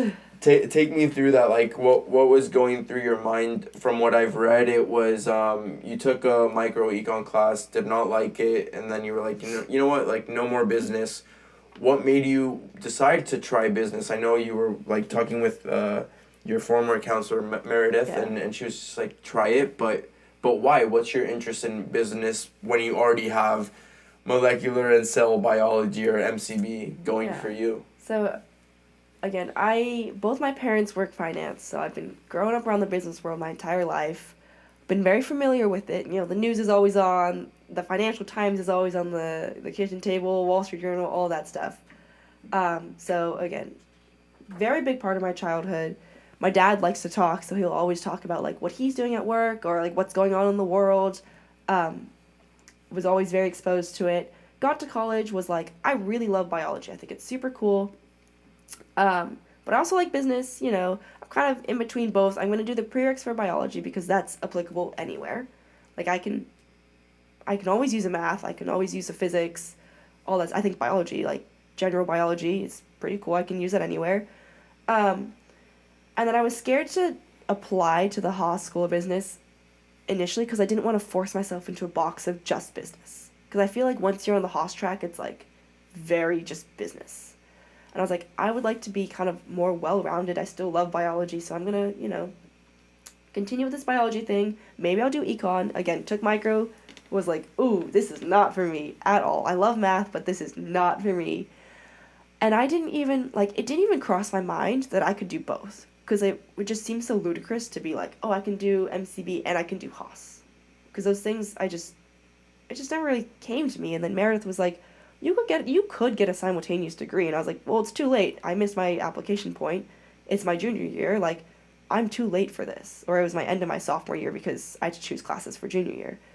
And she's like, it's really not. Like, you could still apply and just be 1 year late. And I was like, you're pulling my leg. Like, this is not real. And I think a big part of my mentality is kind of, like, I want to go out with no regrets whatever I do. And so I didn't want to pass up on this opportunity and regret not doing business ever. And I was like, okay, like, what do I have to lose? If I don't get into the Haas School of Business, I wrote a couple extra essays, took an extra business class that I didn't need to take, took some stats that I probably should take. Like, what's the worst that can happen? It's not that bad. So I'm just going to try it, and if I get in, that's awesome. If I don't get in, I still have a major. And I think what drew me to business, again, like, exposed my entire life, and just, this is probably not the best thing, but like I didn't really know what I was going to do with my biology degree. I love it. I think it's really interesting. I studied, my emphasis was immunology and pathogenesis, but I was like, I don't think I really want to be a doctor, and I don't really want to work in the lab. I think labs are cool, but I don't really have that kind of patience. I kind of want to do something with my life that I see results. I always want to have a goal to work towards and like critically think through problems. And I think that's a big part of business is like you're presented with a problem and there's so many different ways that you can work through it, but like what is going to be the best one holistically? And that's a big part. I mean, that's a big part of business. And like I love problem solving. And so that's kind of really what drew me to it and like what keeps me there. And so yeah, that's how I'm. Tell me about that no regret mentality. Is that how you approach everything in life? Yes, it is. Like, that is a really big part of what I do. And it's kind of like with gymnastics too, like taking that 5th year. Like my plan was, 4 years of college gymnastics, and then I'm here for an extra year to do school. I'm going to be a team manager, whatever. Presented with the opportunity to take my 5th year, I was like, can my body handle it? I don't know. Like, I've had this plan for so long. And then I was like, well, if I don't take it, I could be missing out on one of the best opportunities of my life to do something that I love for another year. So, but if I do take it and I feel like, and I realize that, maybe my body can't do it, like, what's the worst that can happen? I just tell Justin and Liz, like, I'm sorry, I tried, but, like, I can't do it. So, like, having a no regret mentality is really big for me because I want to, as cheesy as it sounds, like live life to its fullest and really like take advantage of every single opportunity. And so like that was applying to Haas. Like there's nothing to regret here. If I get it, I get it. If I don't, not a big deal. If I take my 5th year and I can't finish it, at least I tried. But if I don't take my 5th year, who knows what I could have done? Who knows what I could have been a part of? Yeah. Where does this come from? Like what inspires this or how did you learn this? Oh God, I don't really know where that came from. I think a big part of it was from my freshman year of college, to be honest. And I feel like when I came in freshman year, again, we talked about earlier, I had a social life all of a sudden. And I felt like I was making mistakes left and right. It's like, oh God, I'm messing up here and I'm messing up here and I'm ruining this friendship and whatever it was. And I felt pretty crappy about myself, And I think that was a really big learning point for me, learning that like I'm not making mistakes, I'm learning a lot about myself. And so that kind of translated into like I'm not going to regret anything I've done in the past because that made me who I am today. And like everything that I feel like was a mistake my freshman year, I don't regret it. I don't regret any of it because I learned a lot about how I want to carry myself, how I want to act, what decisions I make. And so I think that was a really big turning point for me and kind of creating that mentality of like, there are no mistakes, they're just learning experiences. And I'm not going to regret anything I did because I've become the person I am and I like the person I am right now. Yeah, and that makes full sense, right? Because like you said, what's the worst that can happen? If you fail, if you get rejected or whatever it may be, you're going to end up in the exact same place you are right now without trying, Yeah. I've learned so much through my guests on this podcast, and I know quotes from different people that have just stuck with me, and one of the ones that stuck with me at first was episode 3, just with Alicia Wilson, and she said the exact same thing. It's far better to try and fail than not try at all and regret that, and that just stuck with me. Yeah. And the exact same thing you're saying. Yeah, I totally agree with that. That's crazy. It's so interesting how you brought that up and just how you turned your lived experience as a freshman into that is insane. That's so awesome. During COVID, don't want to talk about COVID too much because it's getting too repetitive, but like what was your experience like with gymnastics? Because did you even go home? Because I mean, home's 15 minutes away. You could stay here on campus. Like what was that like for you? So my roommate and I stayed on campus till finals were over because we were like, we're just going to stay here. We're going to study together. Well, at least have each other as company. My parents obviously were like, please come home. And I was like, I'll see you occasionally, but I need to be like locked in school still. Because I didn't really know, it's hard when you move away from home and then you don't really know how to live at home again, I think. And so, at least for me personally, I was like, not that I don't know how to coexist with my parents anymore, but it was just different. Like, I was like, I just need to be in my school space right now. I need to be close to campus where I can like sit on campus, study outside. So I stayed on campus until finals ended. My roommate and I would like try to stay active. We worked out outside. We worked out by like Li Ka-shing, the track at Golden Bear. We took walks together, stuff like that. But it was very different because we couldn't get into the gym. And so I didn't get back into the gym till late June. It was like, yeah, it was long. And funny enough, I was actually at Nev's gym because her gym was one of the first ones to open. My club gym wasn't open. They weren't letting anyone in. But her gym was open, and I saw that she was training, and I was like, do you think I could, like drive up there and train with you guys? And they were like, yeah, of course. They were so open. They were so welcoming, and it was good to be back in the gym, but it was definitely like, I had never taken that long of a break before in my life. Like, we don't take breaks as gymnasts. The longest it'll take is like a week, maybe. And all of a sudden, it's like 3.5 months later, I'm like, I don't know how to go upside down anymore. Like, I can barely do a standing back tuck, which is something that's so easy to us. I'm like, landing short, like almost on my face, and I'm like, oh god, what am I gonna do?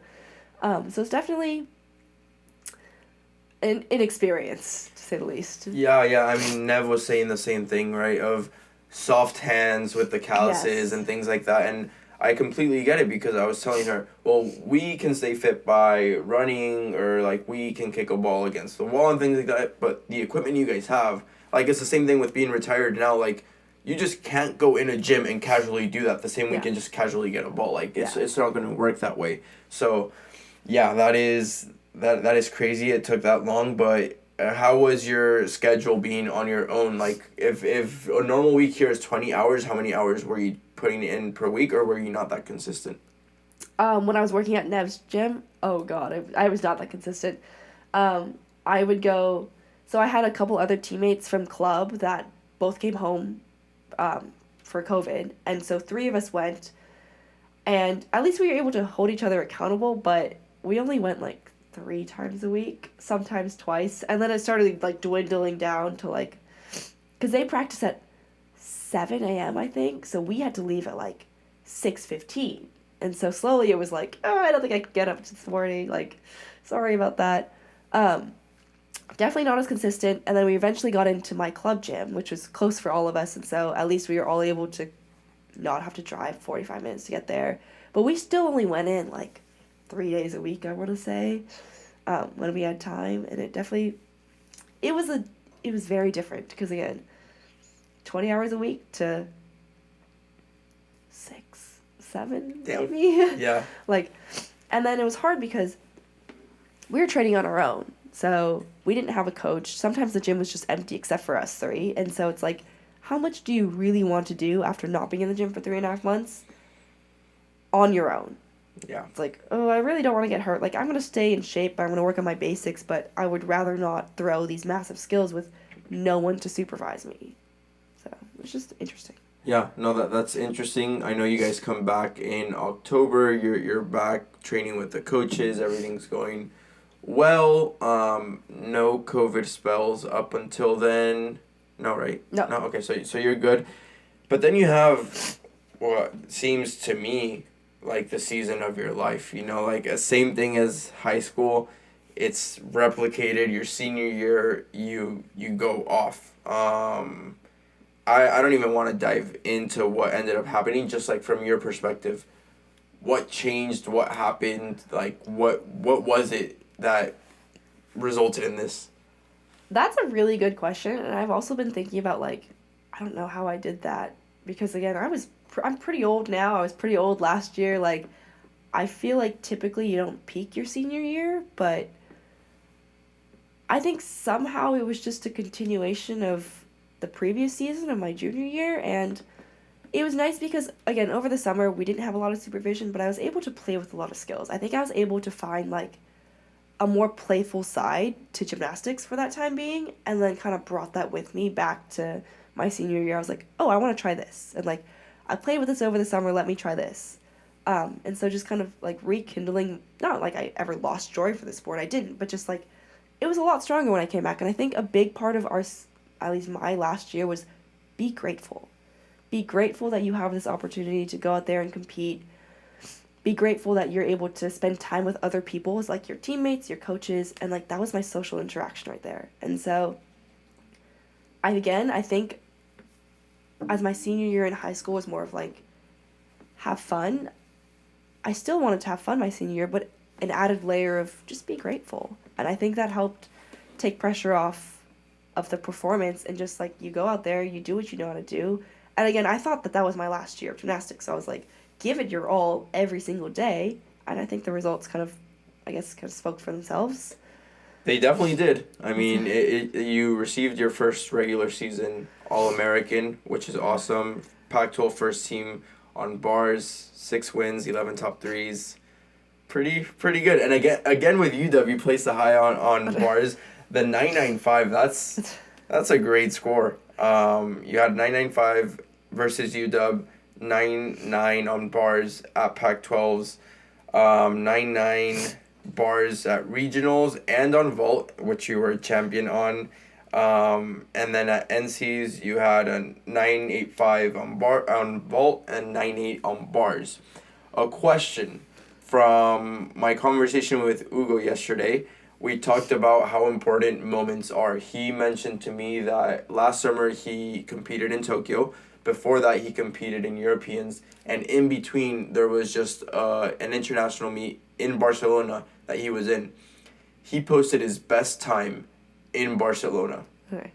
But that meet, nobody cared about because it's either Europeans or the Olympics. Right. Nobody cared about that meet in between. And he was like, damn, like, my time was insane. Like, that would have been top 5 in the Olympics, which he was still a finalist in, but he was like, that would have been insane. But nobody cared because it wasn't in the Olympics. And how much can you relate to this? Because I know it's different. Yeah. His is much more objective versus you guys with the judges and things like that. But 9-9s and then a 985 regionals NCs, like, how much is in the moment for you? Yeah, that's really interesting because, like, I also think about that because sometimes you're like, oh, I just had the best meet of my life, but it's just this, like, regular home meet. And then you go to these big meets and you're like, oh, I didn't do as well as I could have.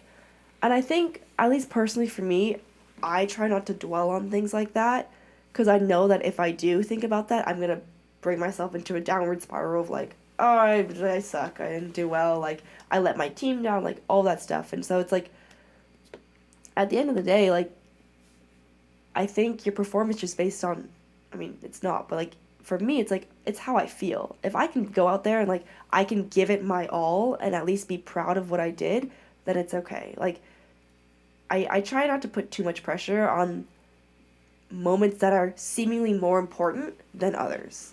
And, like, sometimes it happens. You can't control it. Like, regionals is a very important meet. You have to qualify to nationals. But if you try and go into it with the same mentality as every other meet of, like, be grateful, have fun, just do what you know how to do, and you give it your all, like, again, there's really nothing to regret. And, like, maybe your score isn't as good as you know it can be, and that's something you're like, that sucks, but that's also something you can work on.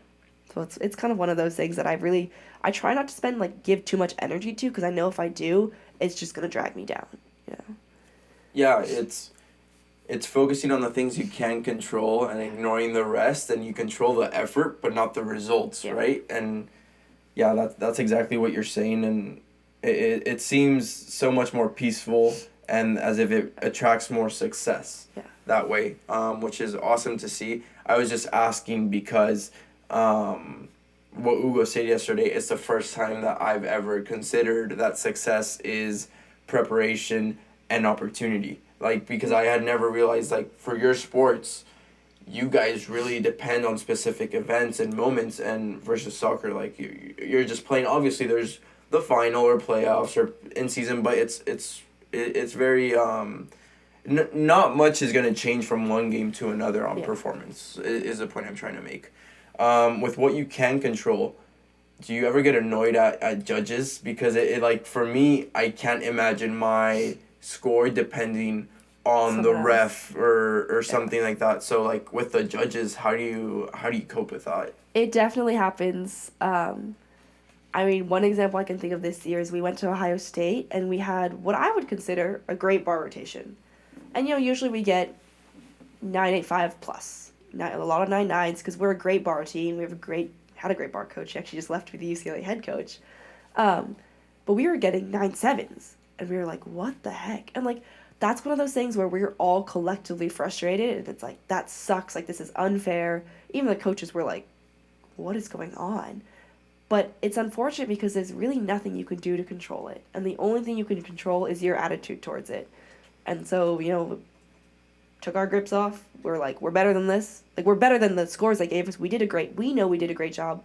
We're better than the scores they gave us. Move on to the next event. And the beam team, because we went to beam next, the beam team, like, knocked it out of the park. I don't know if they used that motivation because I wasn't on beam, but, like, it seemed like they kind of used that as motivation and, like, fueled themselves and just was like, we're great. We deserve to be here. We deserve to get high scores. Let's do it. And again, like, it's hard because you can't control that. But again, if you don't give it the time of day, you can't let it, like, you really just can't let it affect you. There's honestly too many things that go on during a competition. Like, you just, like, can't give what the judge thinks any extra energy because you have to expend it so much on yourself and so much on the team that it's, like, it's almost not worth it. Like, you could complain about it and moan about it after, but during the moment, it's like, there's nothing I can do, move on. It's the same thing in soccer, right? If you're going to be complaining to the referee, is that going to change his decision? Yeah. It's not. If you're going to be complaining to the judges about a 9.7 instead of a 9.85 plus, it's not going to make them change the score. So it is what it is, and you just have to accept it and focus on what you can actually control. Exactly. And, like, scoring is definitely a big thing in gymnastics, obviously, but it's, like, typically scores in the SEC are higher than scores in the Pac-12. So it's, like, then they're all ranked higher. And I don't want to say that they don't deserve it because they're great gymnasts. Like, I respect everyone who does gymnastics collegiately, but it's just like you see someone do a wobble on beam that should have been 3/10 and they only take a 10th off. And you're like, well, if I did that wobble here, I'd get 3/10 off. So, like, why aren't you taking it over there? It's just hard because it's so subjective to, like, what the judge wants to take. It's like, well, you can't control that, unfortunately, but it is what it is. Yeah, I definitely saw that with the SEC in comparison to the Pac-12 and many people talking about that, but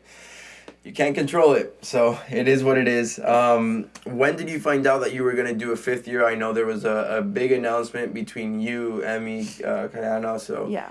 when did you realize, like, hey, I'm going to do the fifth year? And after such an amazing senior year, why? Like, what kept you going again? Yeah. Was it, I mean, like, the no regret mentality? Like, in this case, you already left it all out there, so why the fifth year?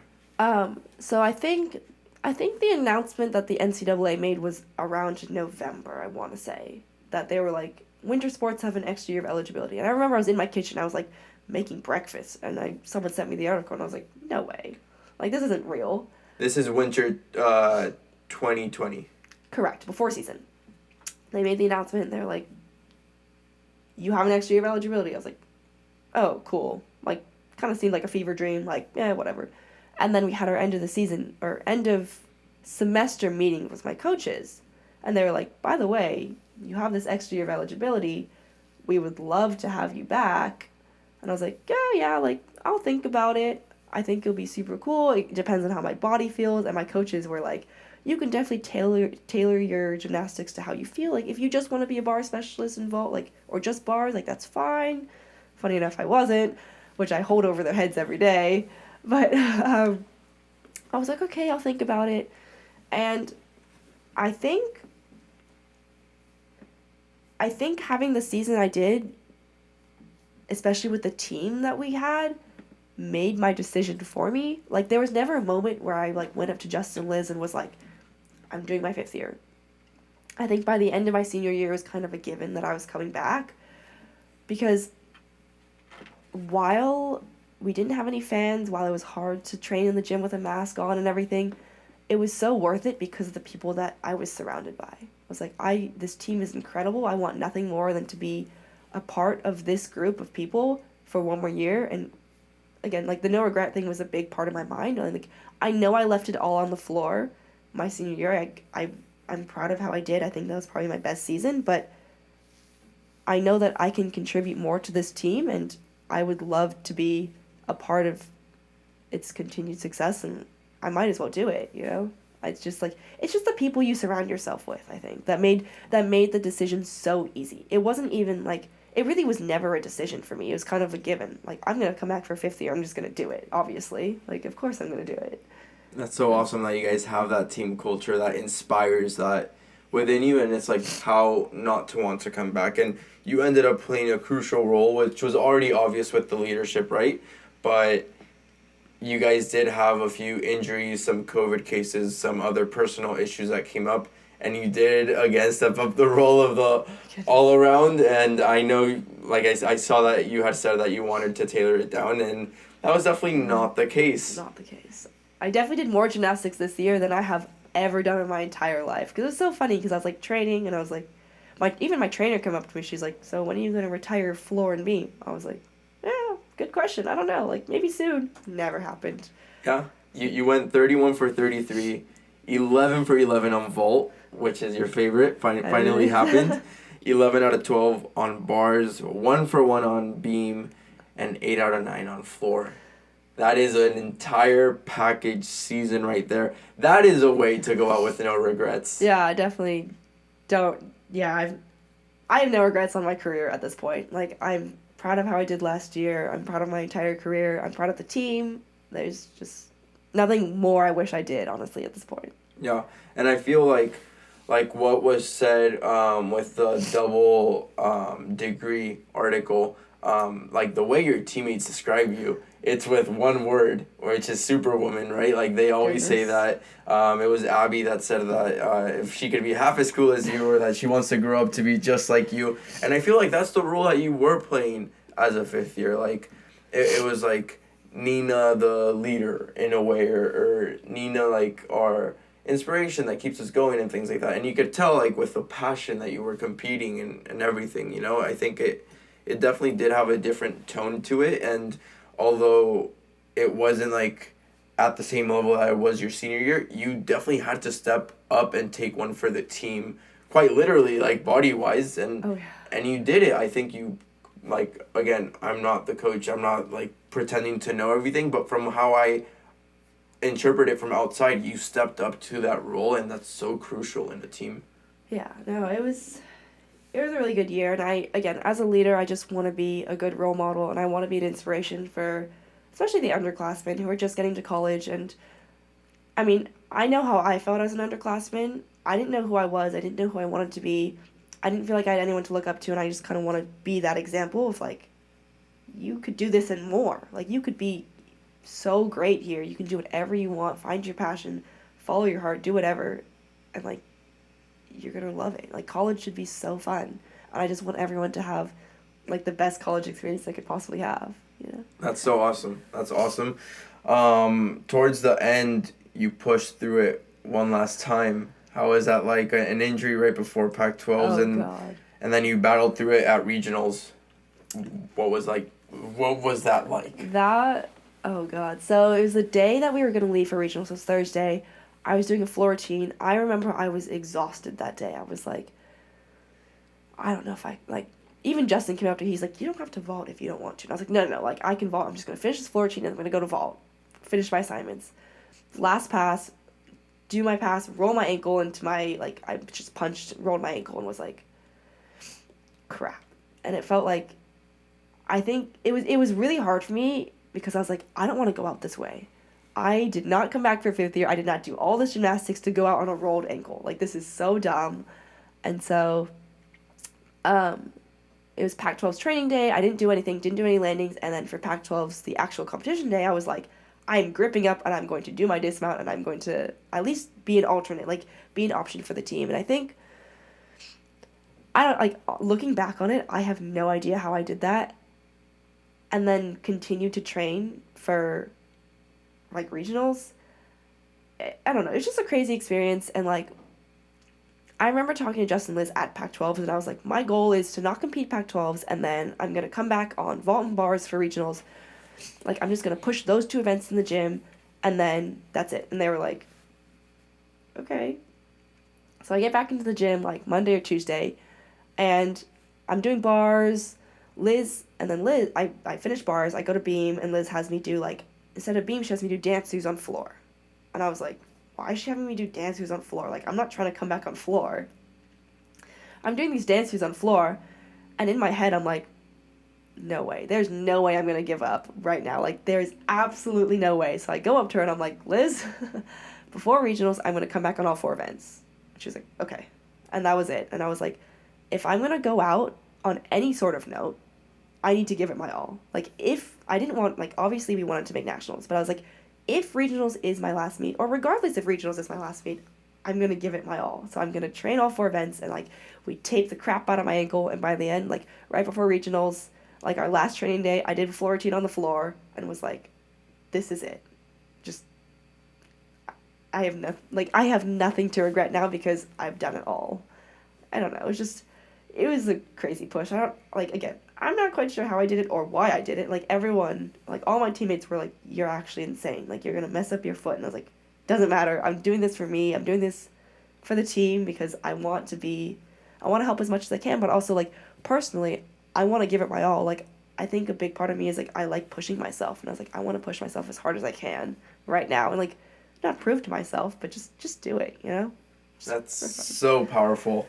That's so awesome that you were able to do that. Like, congrats on an insane career.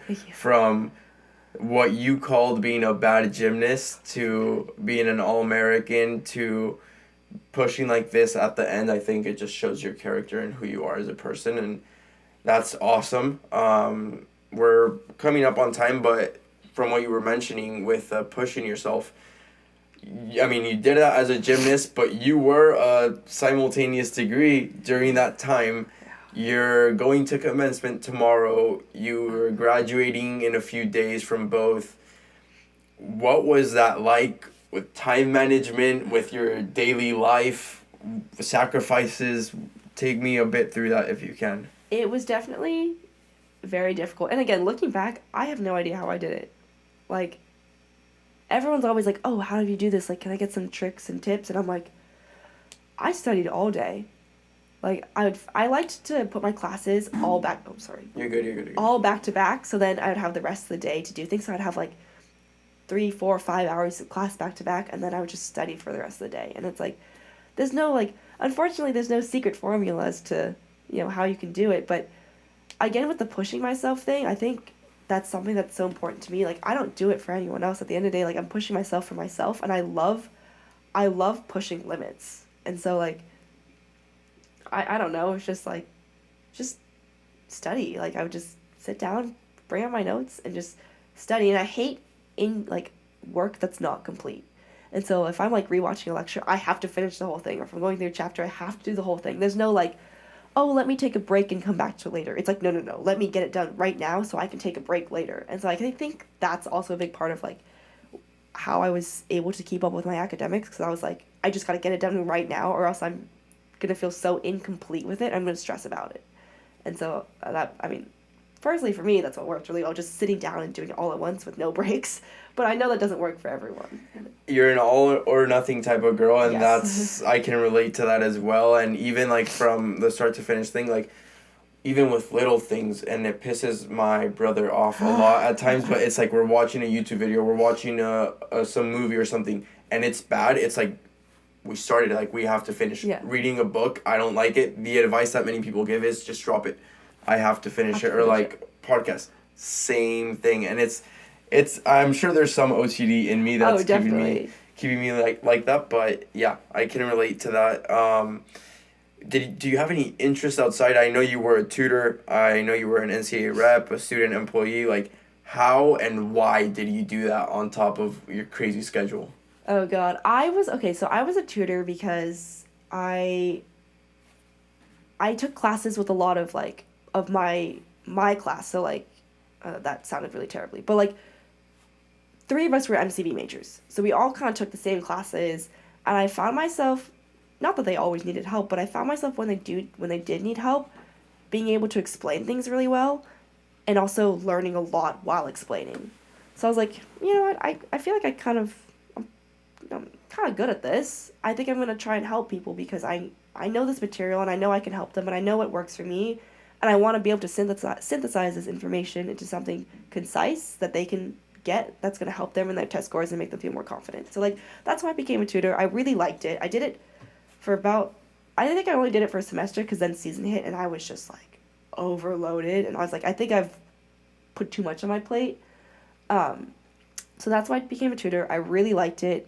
It was a really good experience. It helped me learn a lot. I was a part of GBAC. They call it GBAC for a while. It's SAC now, but it was just a team rep. You know, it's like something you do freshman year, sophomore year. They're like, oh, be a team rep, and I'm like, okay. I feel like I could have participated more, but I was really shy when I came to college, like very introverted. I would have never been able to sit down and have this podcast with you. And so I was kind of like a fly on the wall on that. I wish I did more because it was really interesting and I wanted to be a part of the student athlete community, and like really share my voice, but I just didn't really have a voice back then. But that's what I did that. I also coached on the side at my club gym. They asked me to coach for a while. I was coaching the club team, and the club team, and I really liked it because they were some of my old teammates. I didn't have the responsibility of like taking them to competitions, but it was nice to just like watch them enjoy doing gymnastics as club athletes. And yeah, I think, was that it? Did I hit all of them? Yeah, you did. Okay. That's awesome. I worked facilities too for UC Berkeley. That was just like a kind of a fun side thing. Like you could sign up for shifts when you wanted to, but it was a lot of fun, like running around Haas, like having to lock all the doors or like put the hoops up for the basketball team, stuff like that. It was like a side thing. The last question on that topic, do you get any sleep? No. Not as much as I should. I'm definitely a night owl. I like, if I'm doing homework, I like doing it at night. I do a lot of things at night, and then I'm kind of a forced morning person now because we have practice at 8 a.m., and then for a while we had practice at 7 a.m. But it's like, I don't know. I don't sleep a lot. And it's weird because I'm a night person, but I also like getting up early in the morning and like working out first thing and then starting my day. Like that's so satisfying to me. Like, let me get my body moving and then sit down and study or like go run errands or whatever it is. So it's like, I also don't like, one thing about me is like, I don't like taking naps. I respect everyone who takes naps. I think they're awesome. But it's like the same thing with like unfinished work. It's like, yeah, I could sleep now for an hour, but I also could be doing work right now and then I could sleep more later at night. But what happens is I'm like, oh, I could do that, and then I end up doing work and I end up not sleeping any earlier at night. But it's like a weird mentality. You're go, go, go, nonstop. I am go, go, go, and like again, I had my crisis the other day because I was like, I'm not going anymore. Like, what do I do with my time? Like, I'm retired. There's nothing I can release my energy on. And like, it's funny when like spring break hits or when Thanksgiving or Christmas break hits, I'm like, I have so much time. What do I do? Like, I don't know. I need to find some hobbies, clearly. I mean, that's not going to last too long because you're starting work soon, and that's going to be amazing. Congratulations. It's Goldman Sachs Market Risk Analyst. That's amazing. Yeah, we'll see how that goes for you in terms of your free time now. Oh, I know. But you're definitely prepared for that, so congratulations on that.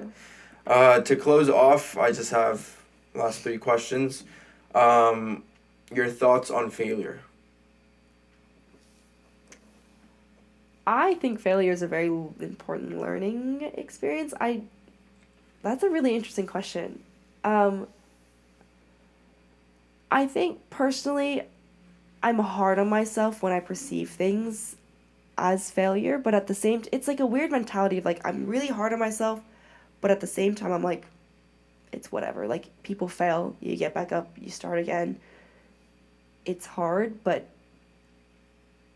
if you have enough drive and passion for something, like, it's not failure. I think if you give it your all, it's not failure. I think failure is kind of how you define it at the end of the day. And I think I'm going to leave it at that. Yeah, that's powerful. How you define it, for sure. What's your definition of success? Oh, I think that's a very personal thing. I mean, not that I'm like not willing to share, but I think success is defined on how you want to define it. And I think once you get caught up in the weeds of how other people define success and what they think is good and what they think is bad, that's kind of when you like spin yourself down into this rabbit hole. But at the end of the day, at least for me, if I'm successful, I'm happy. I'm enjoying myself. I'm surrounded with the people that I love and the people that I care about. And, like, that is my success. That's awesome. Feeling fulfilled. Yeah. Yeah, everybody does have their own thing, and like you said, you can define failure and you can define success, and I think that's powerful. I haven't gotten that answer yet, so that's Really? awesome. Yeah. Last one. What's your biggest fear as a leader? My biggest fear as a leader, I think, is ending up as a leader that I don't want to be. Someone that I would never look up to. And I don't want to sound too proud of myself, but like I don't think I'm going to become that because I know what that is, but I would hate to be someone that demands respect and that people don't respect. And I don't want to ever be in a position where I'm forced into a leadership position that I'm not qualified for. I think I have a lot of imposter syndrome to a certain extent. It's like, am I really ready for this? Do people really respect me? But, you know, I don't know. It's hard to, I think, put into words my biggest fear as a leader, but I don't want to end up being too proud ever of who I am. I think I just staying humble and staying grounded and putting other people first is something that I really like to focus on, and I never want to lose touch of who I am as a leader and as a person. Yeah. Well, that's very powerful, especially with your overall story, and with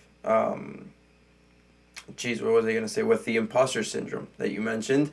I mean, you've mentioned that you've dealt with that, but you've overcome it so many times now, so I'm sure you'll do the same and continuously in whatever it is that leads up. But I'll share something with you, like something that I did mention with Christian, actually. It's similar to what Meredith said in that article, right? That if Cal had more Ninas, we'd be winning academically and athletically without a doubt. And they're right, you know, Christian and I were talking about it. We're like, it's weird how society like sees it right now, but I think that the type of person you are is extremely underrated. Like, it's super easy to see the poster athletes and the champions and this and that, but like the simultaneous degree and being this type of leader and the energy you bring and things like that, I think is extremely underrated. It's like the type of person I like to preach to the most, right? It's that scholar athlete, because it's not the sexiest, it's not the most attractive thing to do, to put in that much work and that much dedication, but once you're in there, it's a different level, and I think it requires a different breed. And what you're doing in that sense, I mean,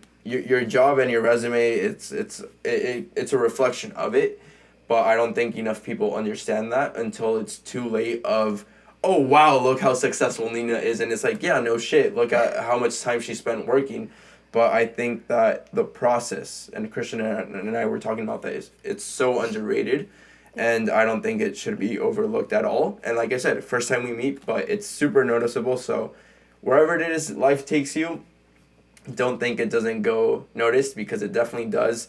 And I'm glad I got to know your story a bit more. Yeah, thank you so much for taking the time. I really enjoyed talking to you. It's my pleasure. Anything we missed? Anything you want to touch on? I think you touched on everything perfectly. Perfect. So we'll leave it at that. Congratulations again. Amazing career and graduation in the next few days. Thank you so much. Well, to everyone that watched on YouTube or listened on Spotify, thank you guys so much. If you're on YouTube, please like and subscribe. If you're on Spotify, please follow the podcast. And that's it for today. I'll see you guys next time. Bye. That's it. Awesome. You're awesome. You're awesome. It's why we celebrate these lives here. It must be really cool talking to all these like It's student insane. athletes. Wow, I don't know what I just did. Okay. You're good. You can just leave it there. Because everyone has such different stories. It is. It's my pleasure, honestly, and I don't know why not enough people are doing it. So that's why I do it, because I think that we take it for granted having this many people that are great around us, and it's like, yeah, I am not going to take that for granted at all. So I was just thinking about that the other day, because you were at the luncheon, yes, right? And like, yeah, you're, by the way, congratulations. Thank you. For getting that. You deserve that. thank you. But I was like, talking to someone after, I was like, we surround ourselves with these people every single day, but you don't really know what they do. And then sitting there listening to everyone's achievements, I'm like, this is incredible. This is actually so cool. I'm going to show you this. Let's see. So, I text my parents, right? Mm-hmm. Family group chat. Let's see. So, I mean, it's in Spanish, but I text them that I got an award, unexpected, blah, blah, blah. Yeah. But I took this picture. Wow, yeah. And it's just people there. And to me, I was on the other side. I was all the way over here. I go up on stage, my teammates are here. I sit with them. And I have this right here. And I look around. And it's like, holy shit. Like, I'm in a room of people that are on my list that I haven't met, that I haven't DM'd, that, like, all these different things. People that I admire so much. Yeah. And it was like, holy shit, like, I just won something in front of all of them. I just won something that all of these people could have gotten as well and deserve as well. Like, it hit me up until I saw the room from that angle and I saw everyone in there that, like, wow. Like, a year ago, none of this would be happening, right? Like, the people there, I only admired and looked up to, and secretly, and that's the thing, I'm not scared of saying it anymore. Yeah. I think many people are like, oh yeah, they're very cool or this. Like, I don't mind saying it. Yeah. I don't mind celebrating it. I don't mind being open about it, but I don't think enough people are, and that, like, limits the greatness, you know, because that's my conclusion. Like, I left that place and I was thinking about it, and it was like, greatness inspires greatness. Like, I felt super happy with the award, but I was sitting next to Cam Rogers the entire time, and it's like... That's awesome. Like, Cam is... She's incredible. She's insane. Cam is insane, and it was like... I met her mom for the first time there as well, and I was just like, wow, like, greatness inspires greatness. The room alone inspired me, and I was like, yeah, this is amazing. Like, I left there, instead of wanting to celebrate, it was like, it's time to put in more work for next year because I want to be in that situation again. And guys I looked up to, like, people I looked up to even in that room, just in that room, was crazy to me. So that was definitely very, very special. Yeah. It was a really awesome experience. Yeah. Like, surround yourself with people who inspire you. I think that's one great thing about being at Berkeley in general is, like, everyone wants to be better, especially as a student athlete. Like, you don't come here because it's easy.